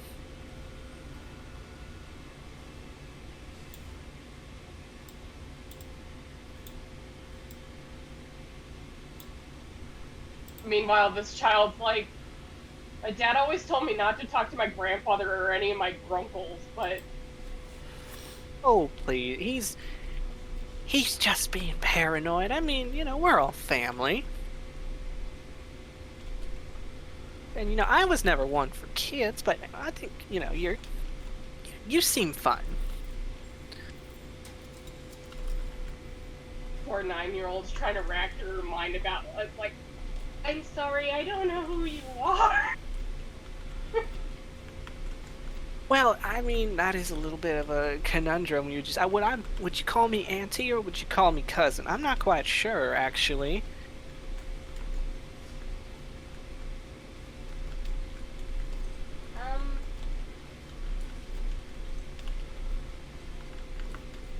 But you know what? Actually, yeah, we can... I mean... What can I say? I think I prefer cousin. Doesn't make me feel as old. And she kind of like scoots over to the bar stool and just kind of sits on it. Roll me an insight. Insight. Cool. Or perception, I should say. You did. Let's do perception. Okay, cool. Okay, that's not bad. 17, 18, 19, 20. Okay. So as she kind of like sits and kicks her hooves on the bar stool, there's a moment where you see a bit of a shadow casted from the reflection of the firelight, and you see what looks to be like this like slender, like barbed black tail kind of like flick behind the bar stool. And as you kind of like concentrate on that, the visage of Miss Una kind of falls away. and instead you are left with another individual. And she kind of sits there. Remove that. Come here, ma'am. Kind of sits there wearing like this very regal gown with this little bits of like chainmail decorating here and there. She kind of, her hair almost seems similar to yours in like style, with the little bits of like curls and waves, but more scarlet in color. As she looks like this very petite, very, nice young woman who just happens to have long, leathery bat wings kind of folded behind her. She kind of sits on the stool, just... Thank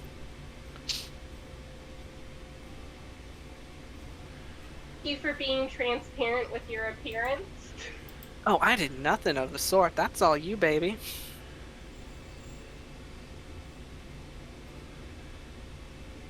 Excuse me. I used the wrong voice. I was kind of in the moment with my facade. Just thought I'd be, I was feeling the part. What'd you think? You... 10? Sorry, you cut out. 10 out of 10? Oh, thank you. I always figured I'd make it as a great actress, if I wasn't busy running my own lair.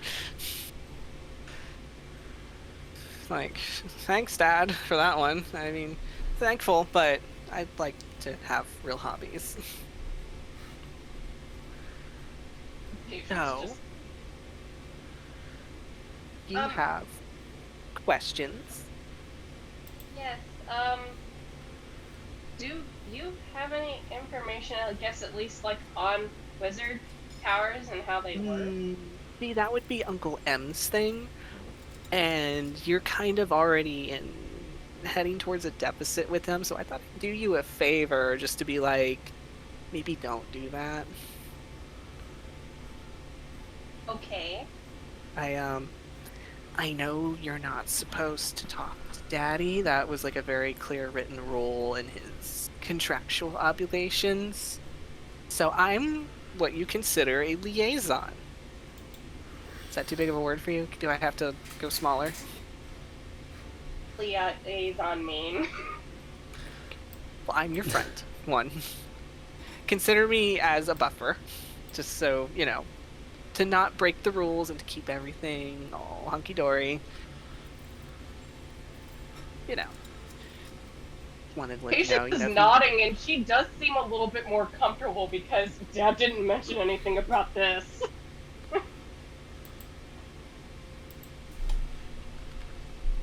All I'm saying is you have a lot of questions, and that's great. I love that for you. You are going to go so far in life. But if you keep asking certain people these questions, I know you probably don't, nobody wants to hear that they're just like their dad, but you might end up like your dad. Just be careful. That's all I'm saying. Okay. Like, trust me, like, the women in this family go so far. Like, you're gonna be great. You'll be fantastic, and I love it. Sorry, I didn't hear that part. No, I'm just like out of character. I'm like, yeah, they go far. But yeah, Patience is just kind of like standing there, like holding the book and just kind of like kicking her hoof at like the floorboard, just like, okay, don't use the book much more. Got it. Yeah, just be a little conservative with it. But, in terms of Wizard's Tower, like Wizards and Wizard's Tower, you are, like, just to give you a little hint, this is another little freebie. Like, I don't have to say much for this. You don't have to give me anything for this, because this is all very obvious knowledge to begin with. And I would hate for you to sell your soul for something that you could find out in the next 5 minutes. You're in a Wizard Tower, and you happen to know the wizard's name, and you're in, like, this really big library. But, like, just be careful, because Uncle M is kind of watching, because he's weird like that. Yeah, I thought you earlier. Yeah, he loves wizards. Noted. like, don't tell him I said this. Like, don't tell anyone I said this. Actually, this is between you and me, right? Okay, so like, you know how like in our little family, like there's this wizard that married in. He's like biting his knuckle and screaming so much because that's not his wizard. He's fucking pissed. Like hitting the floor, screaming, crying, throwing up. I'm just letting you know that. Like he's like losing it. But like, don't tell him I thought that. That's between us. Patience, whoa, not wrong character. Patience is just gonna be like, yes, 2 days. Yeah, her just being like, okay, yes, and then she just kind of like gestures between the two of them. It's like, yes, between girls, got it. I'd say we I'm can catching pinky on. promise on. I would say we can pinky promise on that, but that actually can lead to a warlock contract, and we don't want that. So. Okay. Gotcha. Well, you know, I mean, yeah, go us. So, like, was there anything else you needed? Like, because I think, like, one of your friends is actually going to, like, as we speak, she's, like, walking into the room of the wizard's, like, secret study by herself, and, like, that, I'm gonna tell you this right now, it's gonna happen. But she's totes gonna trigger a trap. So, you know, just be ready for that. But What? don't worry about it. It's Don't worry about it. It's totes easy. gonna I happen. mean, it's totes gonna happen. I mean, it's easy. I'm only the lord of like the 6th layer, but you know, I think it's pretty easy. I think you got it. You totes got it. Okay, thank you for having confidence in me. Oh, absolutely, girl. You disarmed in a 9th level wizard spell. Like that was like a whole like alarm system set up by like the wizards here themselves. And you're like 9 years old and you did it yourself. That's fucking amazing. God. Yeah, Patient's like, oh wow, you're actually really cool. I mean, I like to think I am. Okay. Thank Like- you. Oh, you can call me Glacia. Thank you, Glacia. Of course.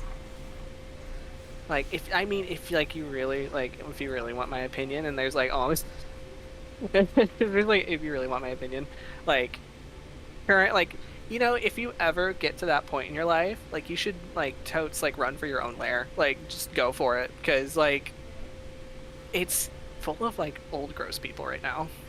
And we just kind of like need some new fresh ideas. There needs to be an age limit. There needs to we gotta cap it at like 6,000 years. Like, come on, like that's a little too long, you know. And like they're already like practically shitting their underwear, like trying to come up with these rules. It's just so fucked up. Stop letting the geezers run the government. Exactly, like. But you know, like that's my opinion, and I'm allowed to have it, and I won't get in trouble for it because that's my opinion. I'm not saying a fact. I'm not insulting anyone. That is just my opinion. I'm allowed to have it. I'm only 9, so I don't think running for that sort of position is a good idea. Oh, you have for time. me. You have so much time. You have so much time. Like just say the word. Like, if you ever want to go for it, just like, you know, hit me up. Like, call me. Like, you know, give me a little sending spell. Okay. Like, my ear is always open for you. Love you. Such good auntie vibes. We love her. Right? We love a wine ant. That's just the wine ant. I love that. I love that for her. Right? Dad, you didn't tell me I had an aunt. What? You know what? I'm like Oh, digging you know like who? the, I'm digging the anti vibe. So like you can call me Auntie Glacia. Like I'm down for it. Okay. All right. Thank you, Auntie Glacia. I You're so welcome. get back. That's okay. Yeah, of course, totally. And she's gonna like snap her fingers, and she's just gone, and you're back in the library. Yeah, it's like, And so yeah, she that. immediately like slams down the book, and it's just like, Cordelia. So as you say, Cordelia, you step into the study, right? And Yeah. when that happens, I'll say carefully. carefully. Yeah, no, you are being careful. Never really know. There's already a tripwire over there. Oh, of course. No, well, actually, there is no tripwire. You step into the study. The second that your boot crosses the threshold, all of like the papers, like from the books and the bookcases and the desk, explode immediately, like to life and start to swarm you, as they just like surround you in this like paper like hurricane almost. I was like, nope. Just close back the door. But you are surrounded by this current like paper hurricane right now. So, as everybody is made aware to Cordelia just being swarmed by these papers, what are we doing? No, I need to say. Close book, run. I have to roll something real quick. So, all right. I'm going to roll an attack on these. So let's see how they do. That is the wrong die.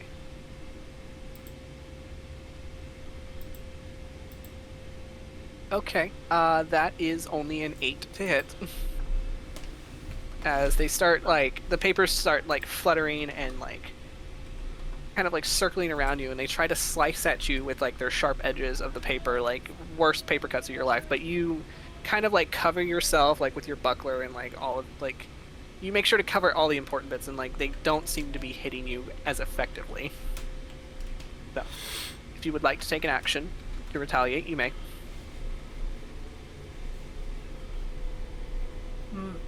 I mean, I don't know about retaliation, but more of a trying to swat the papers out, I guess. Okay. Not like this and getting out of the room. Or at least trying to. I don't know if the papers are pulling me in. They are not pulling you in, but if you do step out, the papers follow you. Oh. Well, I guess I'm gonna... I don't want to grab as my rapier because I feel like that's going to be too long in this room. Okay. So just grabbing a dagger, just trying to... Close quarters. I'm fighting papers. Alright, go ahead and roll me your attack. Aren't we all?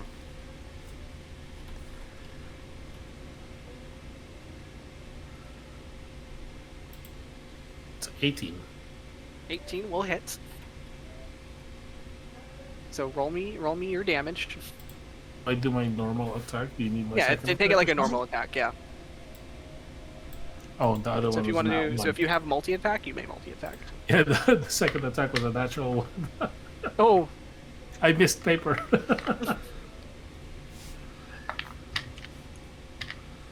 Oh, I rolled a 1 on that D4. But can I roll a... Am I able to roll my sneak attack? Or because I'm being swarmed? No, because... yeah, because you're being swarmed, not so much. my specific type of rogues. So Right. that's a 1, so that's a 5 total. 5 total. Okay, so Rolled a 1 on that you are D4. slashing at these papers, and you do hit some of them, and they start to kind of like, once they're cut, they flutter lifelessly to the ground.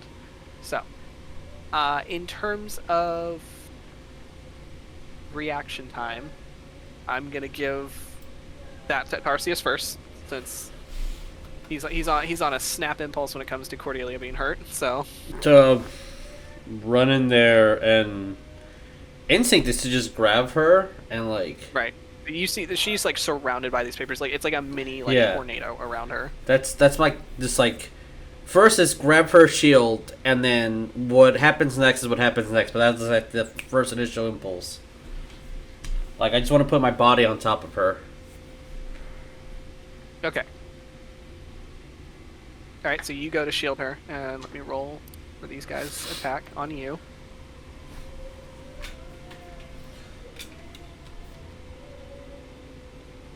So that is a 21 to hit. Definitely hits. Alright, so let me roll this whole 2d6 of damage. So you get 4 points of paper cuts. Okay. Ow. Ow, yeah. Just don't go near any lemons for a while. Or salt.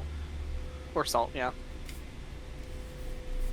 as you cover Cordelia's body with your own, you start the papers start swarming around you and start like getting at like your exposed fur, cutting under your and like getting all these little paper cuts. Get some on your nose; those hurt a lot. No. All right. So, Hawk, what are we doing?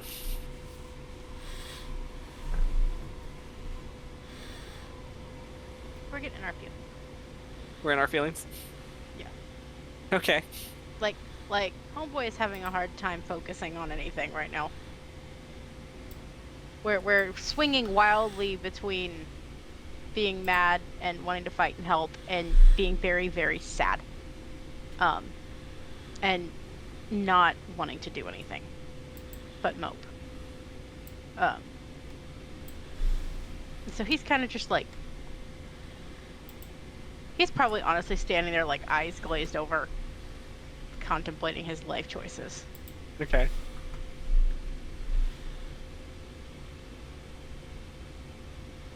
All right, and then are you doing anything when Cordelia starts getting assaulted by paper?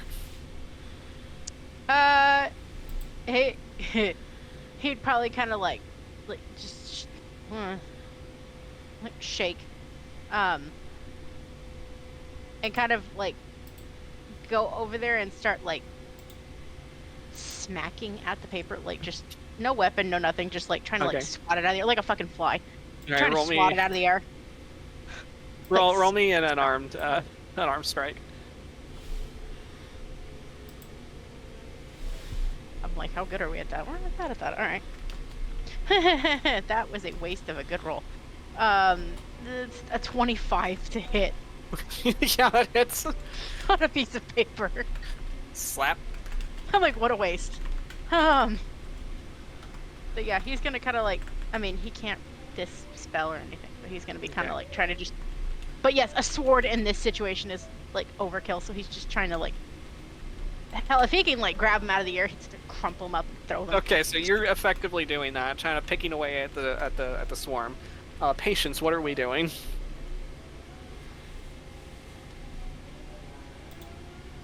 Fire.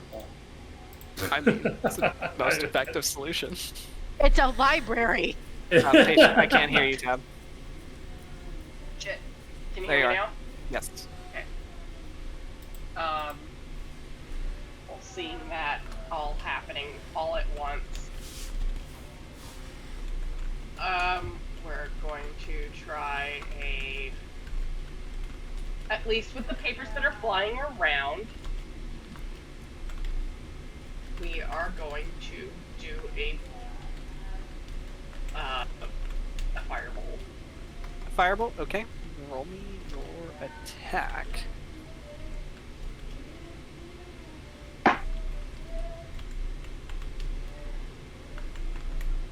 Alright, 17 to hit. Yeah, that hits. Need my d10s.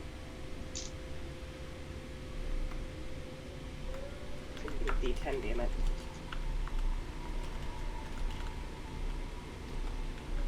Okay. So that's the first time I've ever maxed on this. Okay. So that's 30 points of fire damage. Okay. So I'm literally looking at this right now and I'm just like, I'm in awe. So That's a first.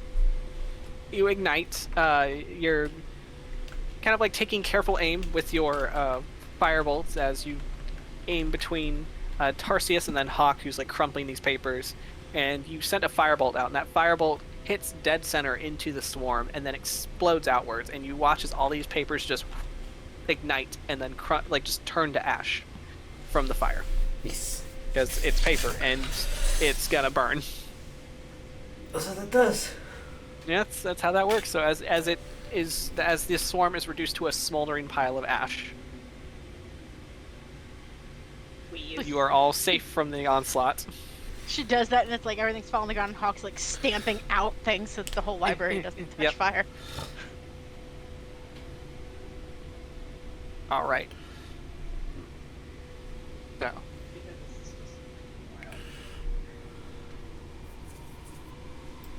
as you are now free from the swarm of papers, there is an entire private study hidden away for you guys to explore now.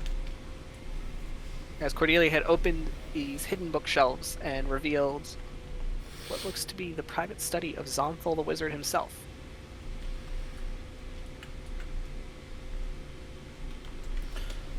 Exploring that bitch. Explore that right. bitch. Explore that bitch. Roll me investigations. Yeah, I'm going in, but I'm gonna be very cautious now. So what just happened. Literally.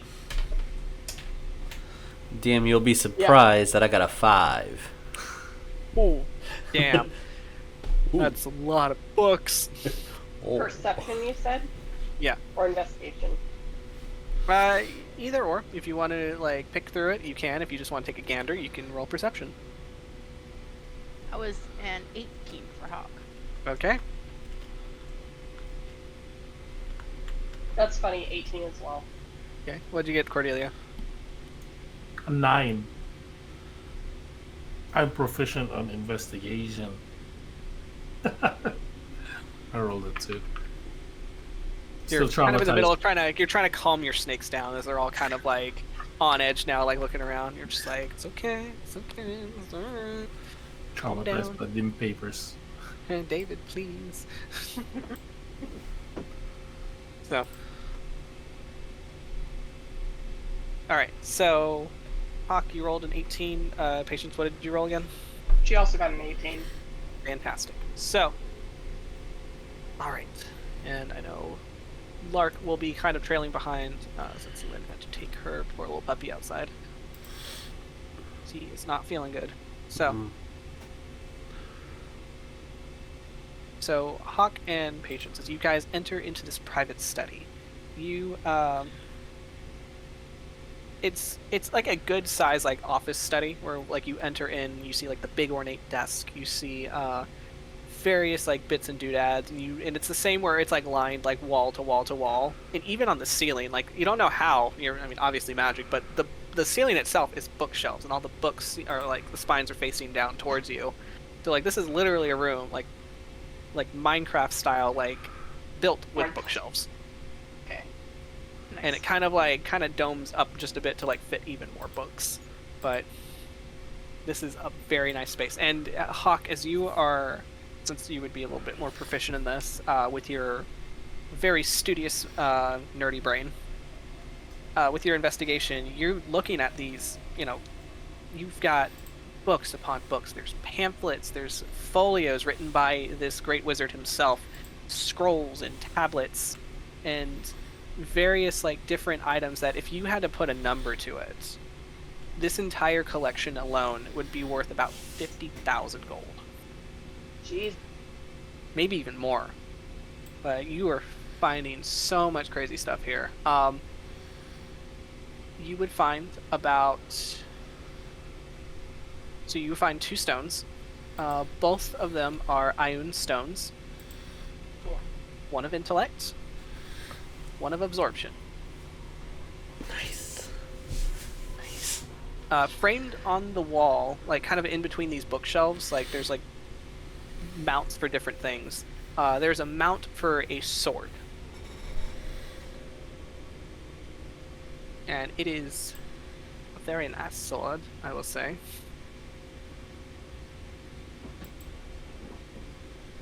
Hawk, like, how nice is that? How nice is it? It's a very nice sword that might be on the very rare spectrum. I mean, it looks that. At least go. They'd look at it. Yeah, and it is a longsword. Okay. Proficient Or in it appears. longsword? He's It gonna kind appears of like. at the moment it appears to be a longsword, but it does, Tarsius, if you do look at it, it does have a magical-ish aura to it.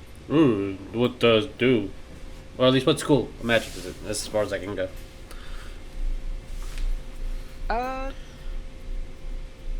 If it has any. I mean, not really. No. Okay. Ooh, that's magic. What was your question, Hawk? Hawk is gonna kind of like look at it. Is it like resting on a mount, or Yes. is it like magicked to the wall? It's rested on a mount, and the mount has a plaque, a little like gold plaque underneath it to state the name of the item, because wizards are all about labeling. And it is called the 9 Lives Stealer. Hawk like, how bad could that be? That's a good sword. Mm-hmm. I was looking at that as Battle Royale. What's it?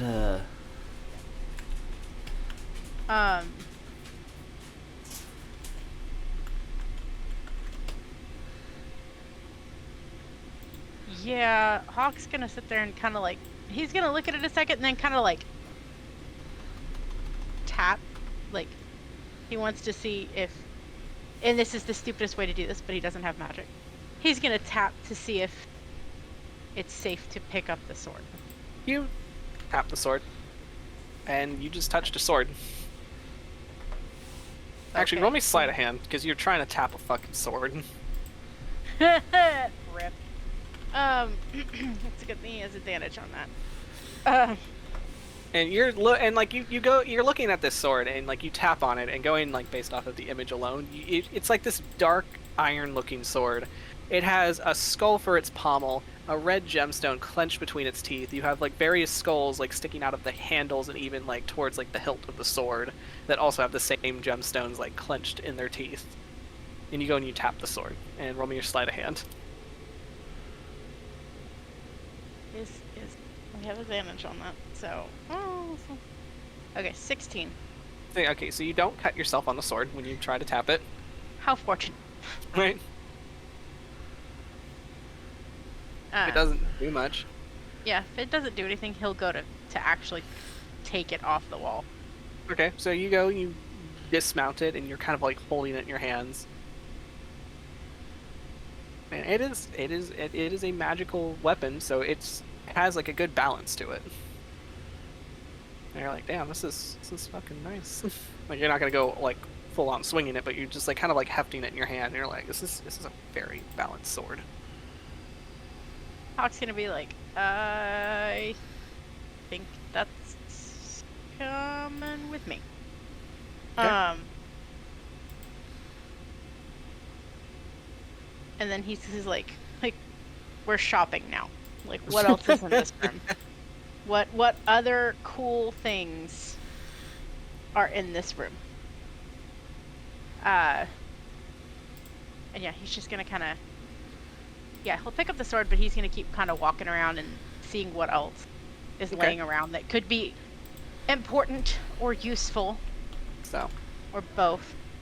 Right. So as you guys are kind of like looking around, Patience, you're kind of like looking at the different shelves, and like not only are there books on these shelves, there's also like different like objects and whatnot. Like you'll find there is a potion of vitality sitting on one of the shelves. Like you see this golden, almost glowing, swirling liquid on the inside.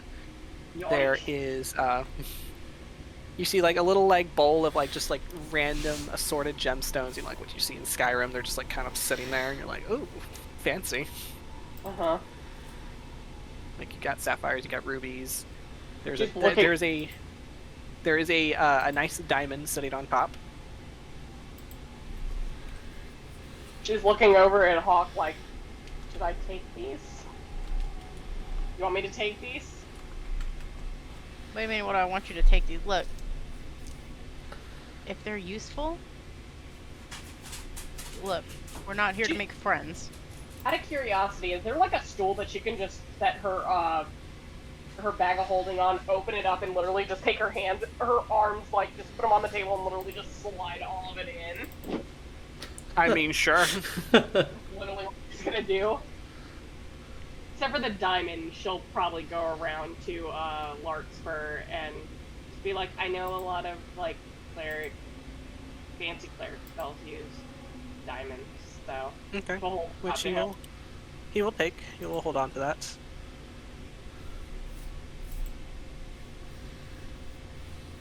All right, and there is a cloak that is also kind of like hanging on a hook, and the label for that reads and I fucking love this cape actually. This is the Cape of the Mountebank. Yes. That's a good one. Sorry, I That was love also a this good cape one. too. Yeah, that cape is real good. Like, wah! Disappear. Blah, blah, blah. Yeah, Patience is actually looking at that one. It's like she just kind of holds it up and then looks out to everybody. And it's like, I found a cape. And she's just gonna hold it out. Going once, going twice. I mean, you found it. Yeah, you found it. And me personally, I'm going like this. Like I already have a cloak on me, so. I already have one lizard cloak. Patience just being like, well, don't twist my arm if she goes to put it on. And you said potion of vitality? Yes, potion of vitality, and there's also 2 potions of supreme healing.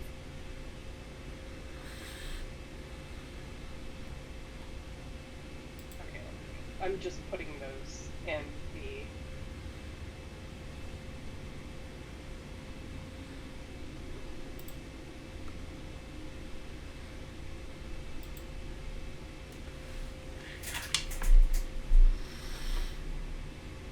I will say the last thing that you will find. Is it Supreme? Huh? Supreme? Yes, they are supreme. Okay.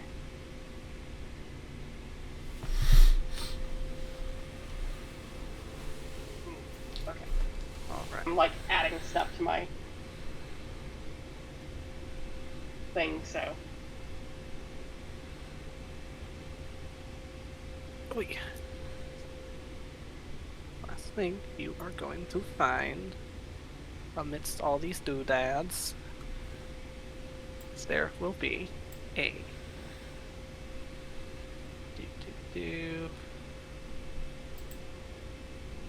a nice little velvet bag with the strings drawn shut. And when you pick it up, you feel the heft of cards in them.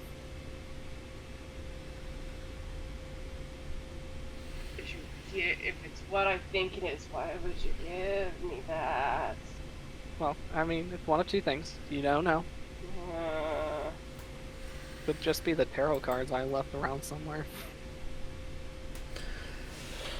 Oh boy. Patience is just holding it and it's like playing cards? Like Hawk would be like, let me see. And he would open the bag and just look at them. Okay. You open the bag, you peek inside, and they do seem to be cards. Hi. Hi. So it's... Hi. And... Oh, like did the bag talk? No, it's the... Hi. No, It's no, just a this says hi. bag. Hi, child. Hi, Champers. Hi, sweet boy. Oop. Okay. Alrighty.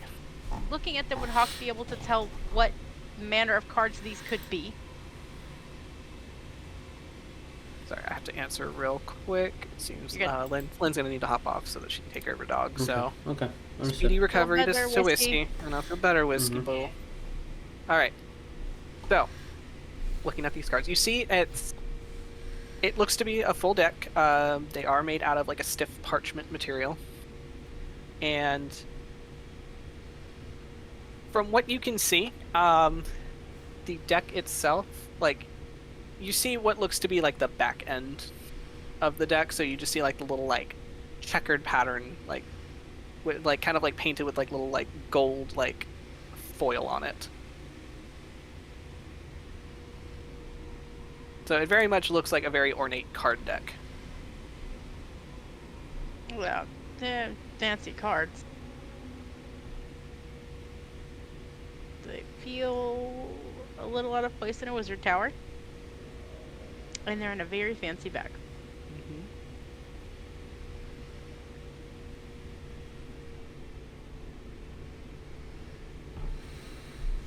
I have a technical question. Sure. I'm not going to do this, but I want to know what would happen. Okay. If someone dropped this deck of cards. Okay. I just like drop the whole deck, or just like the bag? Yeah, like if you drop the deck of cards and you have to pick them up. Play 52 pickup. I mean, you could always ask Stranger about that. You ever heard the 52 pickup? No. He would 52 pick up that deck. God. Just for fun. Like, what's the worst that could happen? Yeah, Hawk's gonna kind of like close the pouch again and just be like, I don't know. I mean, just gonna take the cards and just put them in the bag all day. Fair enough. You do that. Like, sitting there like, sorry to ruin your poker night, good old Zanto. Do I just put pack of playing cards in my inventory? Until you actually look at the cards, yes. Oh, shit. I love the pigeonhole of that. Yeah. I like What stressing you out. Draw one. Draw one just for fun. Draw Just one. for fun. Just for fun. Wasn't there a What's tool gonna happen for worst? drawing cards on a Roll20? Is there? Yeah, That'd be great. there is. Is there? Oh. Yeah, playing cards. Oh, I love that. Ooh. Yeah, it's under like right next to the gear. Ah. Okay. Thing. Good to know. Me is sitting here going out of character, just like, it could just be a certain deck. Because I don't think Vic would put this in twice. There's plenty then of decks in D&D. There's And so many then- card decks. so many There's card so decks. many. But then, So be anything. Could even be a card deck. Could be anything. I feel like it Could be someone's one nudes for all you know. It could be one of three things. Could be a bard just being paced up. So,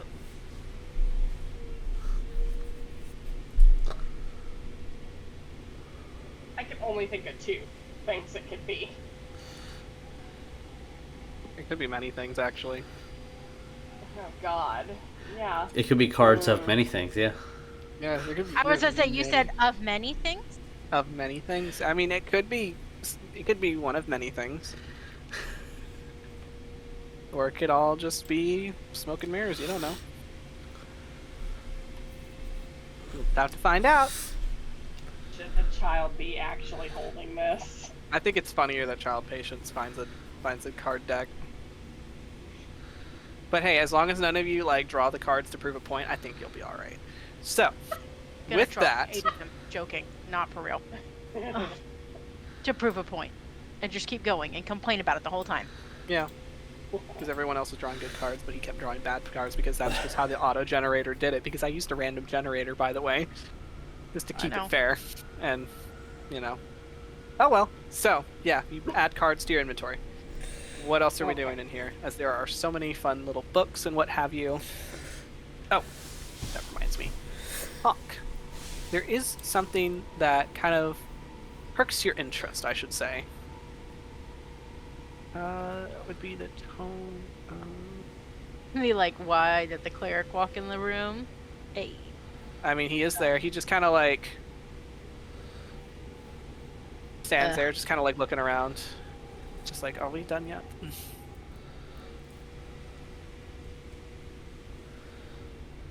So, if I believe this is the correct one.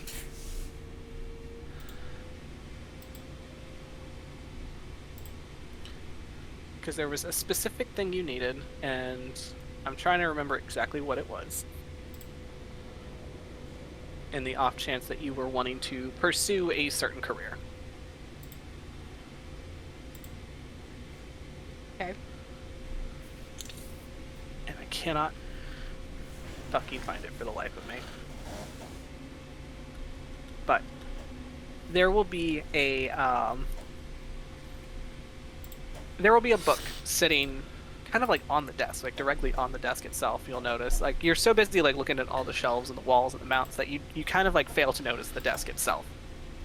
And there is this nice ornate book, almost like made with like the cover itself is like, it looks like silver, but if you look at the sheen of it, it looks a little bit more platinum, I should say.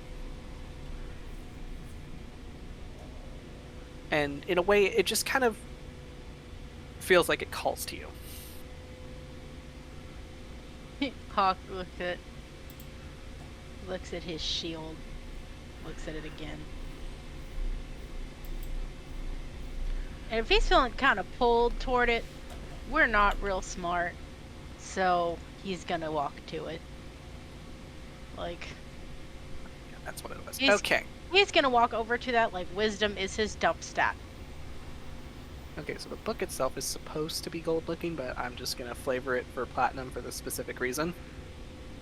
So you kind of like open the book up and like you kind of like flip through like the kind of like the binding page, and then you get to the title, and this is what is known as the Tome of Leadership and Influence. Ah, nice.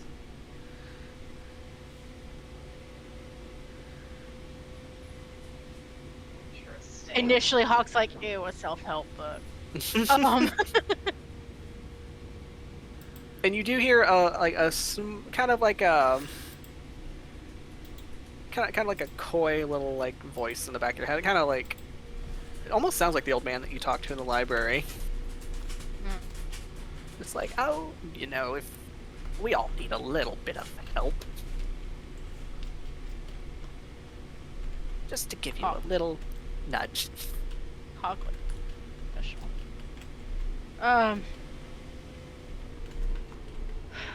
It's cheaper than talking to a therapist. Hawk hears that and he looks over at Lark for a second and then looks back at the book. Yeah.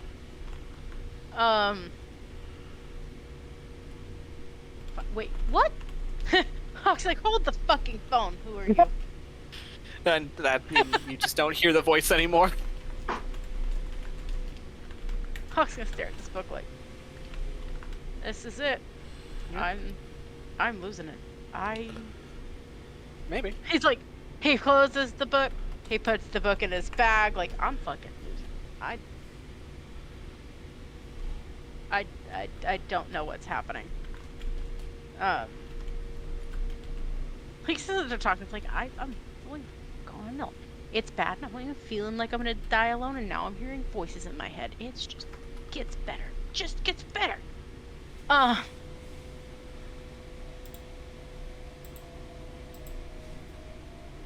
And then he just kind of stands there like...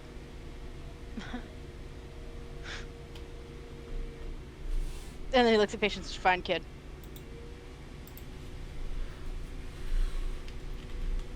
Kid.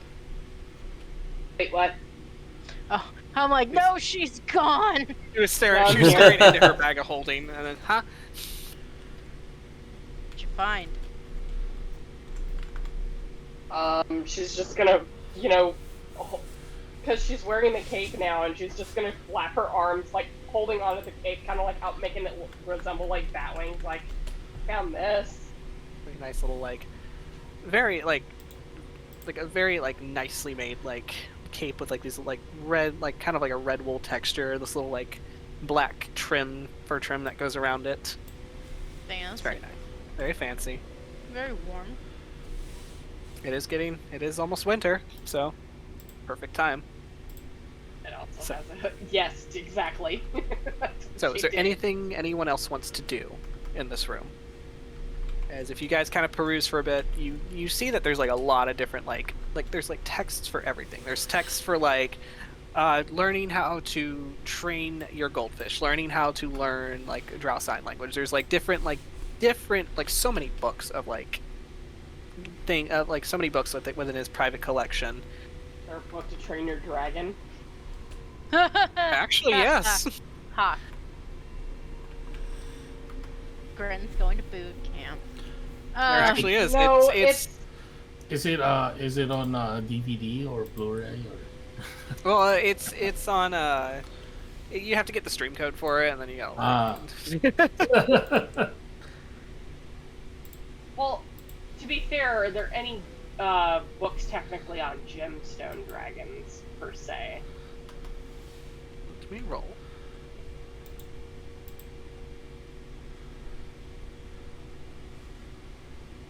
Because I like to be meta like this. So, you will find a very specific book written by someone by the name of Fizban. And it seems to be a book journaling all of the different dragons known throughout time and space and what have you, and all these inside little knowledge about, dragon kind in general. So if you do a little flip towards the back of the book, you will see that there is a section on topaz dragons. Okay.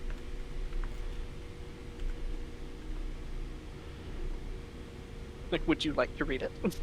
Yes, sure.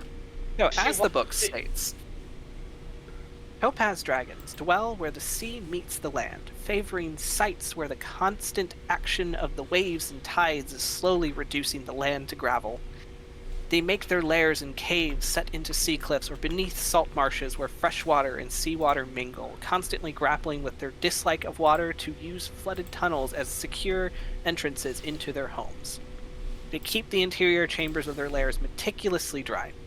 The challenge of, say, a legendary creature, such as a topaz dragon, increases by 1 when encountered within its lair. And it goes into, many other things. Like, little fun facts, sometimes the evening sun catches topaz dragons just right. And, little fun tidbits that this Fizban wrote himself. She'll just, nod while reading it and then just look down at Gren and it's like, I guess I picked a good, I did right on, figuring you were a fish eater. You say fish, and he just starts wiggling, expecting something from you. And she's like, oh, buddy, I don't have... And she's just gonna, reach into her bag and pull out, some jerky and give him that.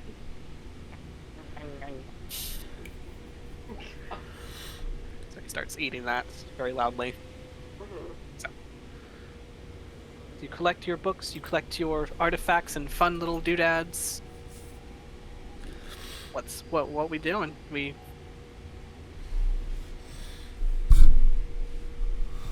I'm gonna do we want to go back? Yeah, I'm gonna come out with a piece of a pebble that I found on the ground. I know this can do something. I just haven't figured it out yet. I'm gonna walk out. That pebble is way shinier than anything else. You're I just know this is something. My eyes can't see it, but I know. Just walking out. Roll me for funsies. Roll me a D100. All right, yeah. Let's use these. Yeah, okay. A 23. It's a very shiny pebble. Love my pebble. I'm adding it to my inventory. It's so perfectly round. Oh my god. You've never seen a pebble so perfect like that. Don't worry. This pebble's gonna save someone's life one day. One day it will. Yeah. Alright. So you guys leave the little private study. Just believe. That's all it takes. So you guys leave the private study. By this point, the unseen servant has finished putting your stack away, Tarsius, that you had put on the floor. Okay. And they kind of seem to be going about their business in the rest of the library. The teleporter itself seems to still be inactive. Inactive. Okay. Inactive. Yeah, because when you entered through it, it stopped glowing. Okay. I'm just gonna go back to the book of teleportation that I was reading and just see if anything happens, anything pops up. Okay. So roll me an intelligence as you read through this book. Would you believe that's a natural 20? Natural 20. Alright, so it says here in this book. Chapter 14. Teleportation. That's... wizards have a very fun word for teleportation circles. It's because you need a certain you need a certain significant sigil to link to a specific teleportation circle. They have a shorthand version for it because if you copy that said teleportation sigil, it'll take you to that specific teleportation circle. They have a fun little shorthand word for it called faxing. Faxing. Faxing. We need to fax machine. We need to fax ourselves. We need to fax ourselves back. That is if you want to go back, but you don't have that sigil. Okay. I'm gonna wait until a servant comes by. Do you know any of the sigil? Fuck. One sec. Powder went down my throat. Ooh. Yeah, sorry. Do you know any of the sigils for any of the other rooms by any chance? I'm gonna pull out parchment and paper, move it towards them. Okay. Just to see if they know.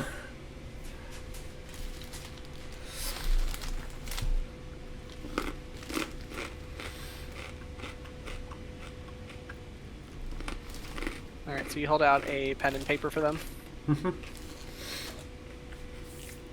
They will take the pen and paper and then they just kind of hold it at the ready as if they're waiting for you to tell them what to write. Oh. Okay, thank you. Go back.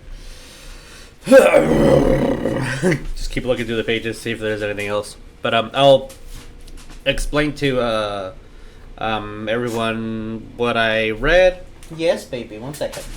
And I'll do that. Yeah, basically, each teleportation circle has its own sigil that's very specific to the teleportation circle, and then you would need to get to that. Have that sigil linked to the one that you want to use, that you can get to where you need to go. Alright. I'll tell them we need to find the fax number. Yeah. Okay. Yeah.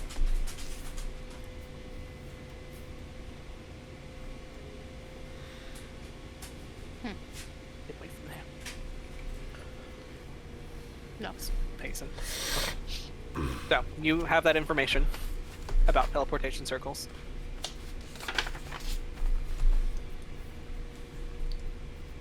So, what do we do? As you say that, and Lark just kind of starts meandering around, looking to see if there's anything that'll stick out.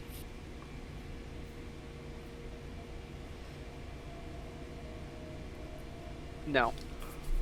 Immediately no. Oh.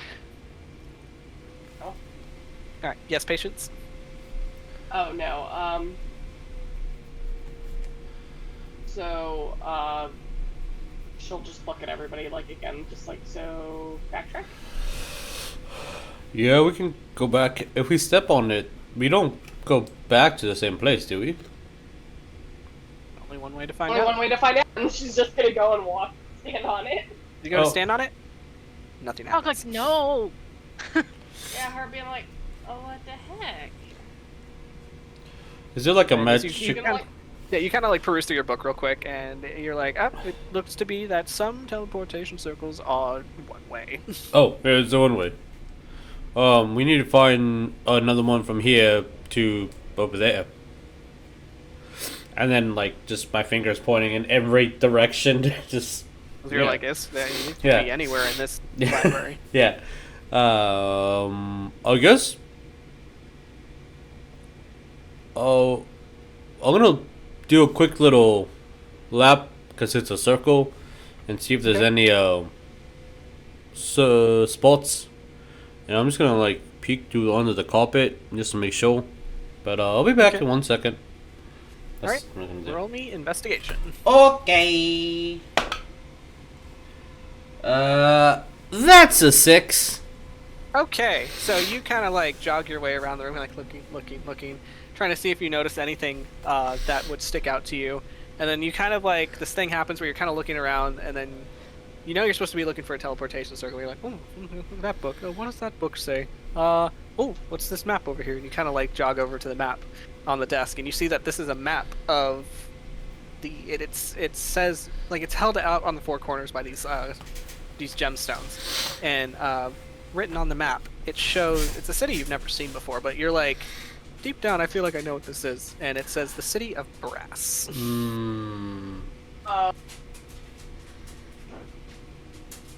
Lovely. Ooh, what's this do? The pages. Is there a maze that I get lost in? Well, you kind of like lose yourself, a little bit. Okay. Just looking through the book and then you all kind of like watch Tarsius take a jog around, and he just kind of, and Cordelia, you kind of know that he kind of got distracted. Alright. As I'm distracted, BRB, can you take my book B? Okay. Just 1 second.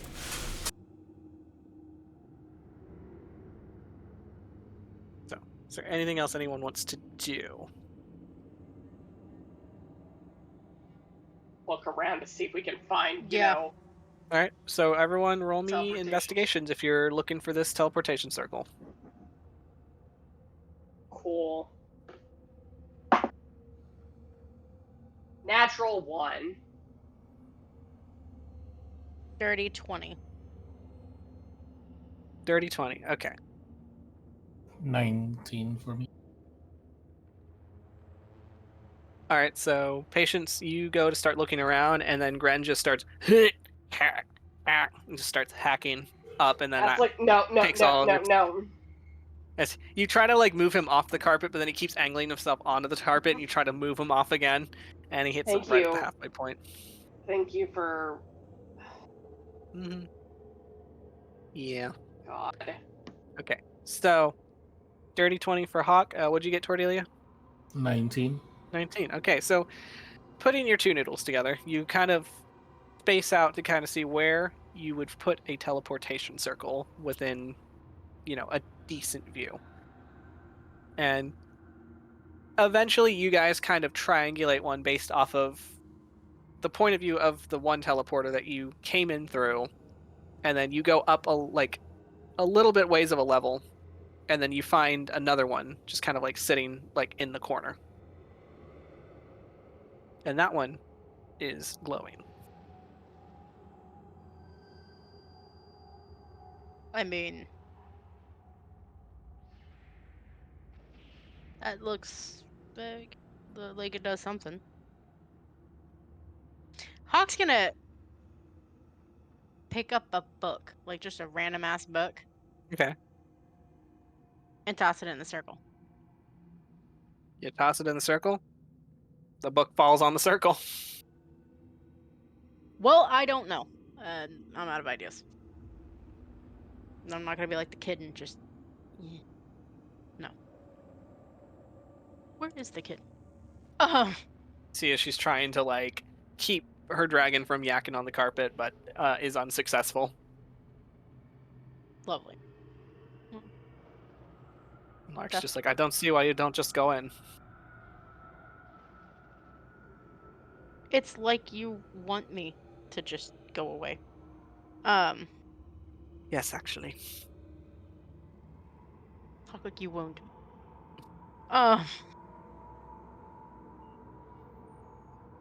And I'll be like, oh, wait.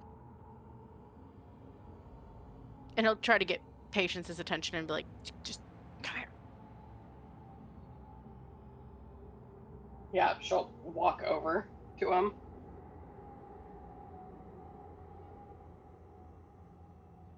Yeah. Talk like you good. Uh-huh. He's gonna look at Gren and be like, you good?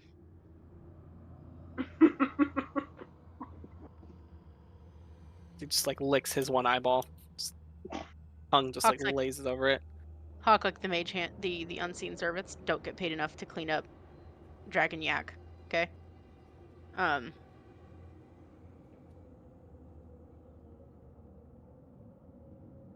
Okay. So you guys find the teleporter. Let me get him. Okay.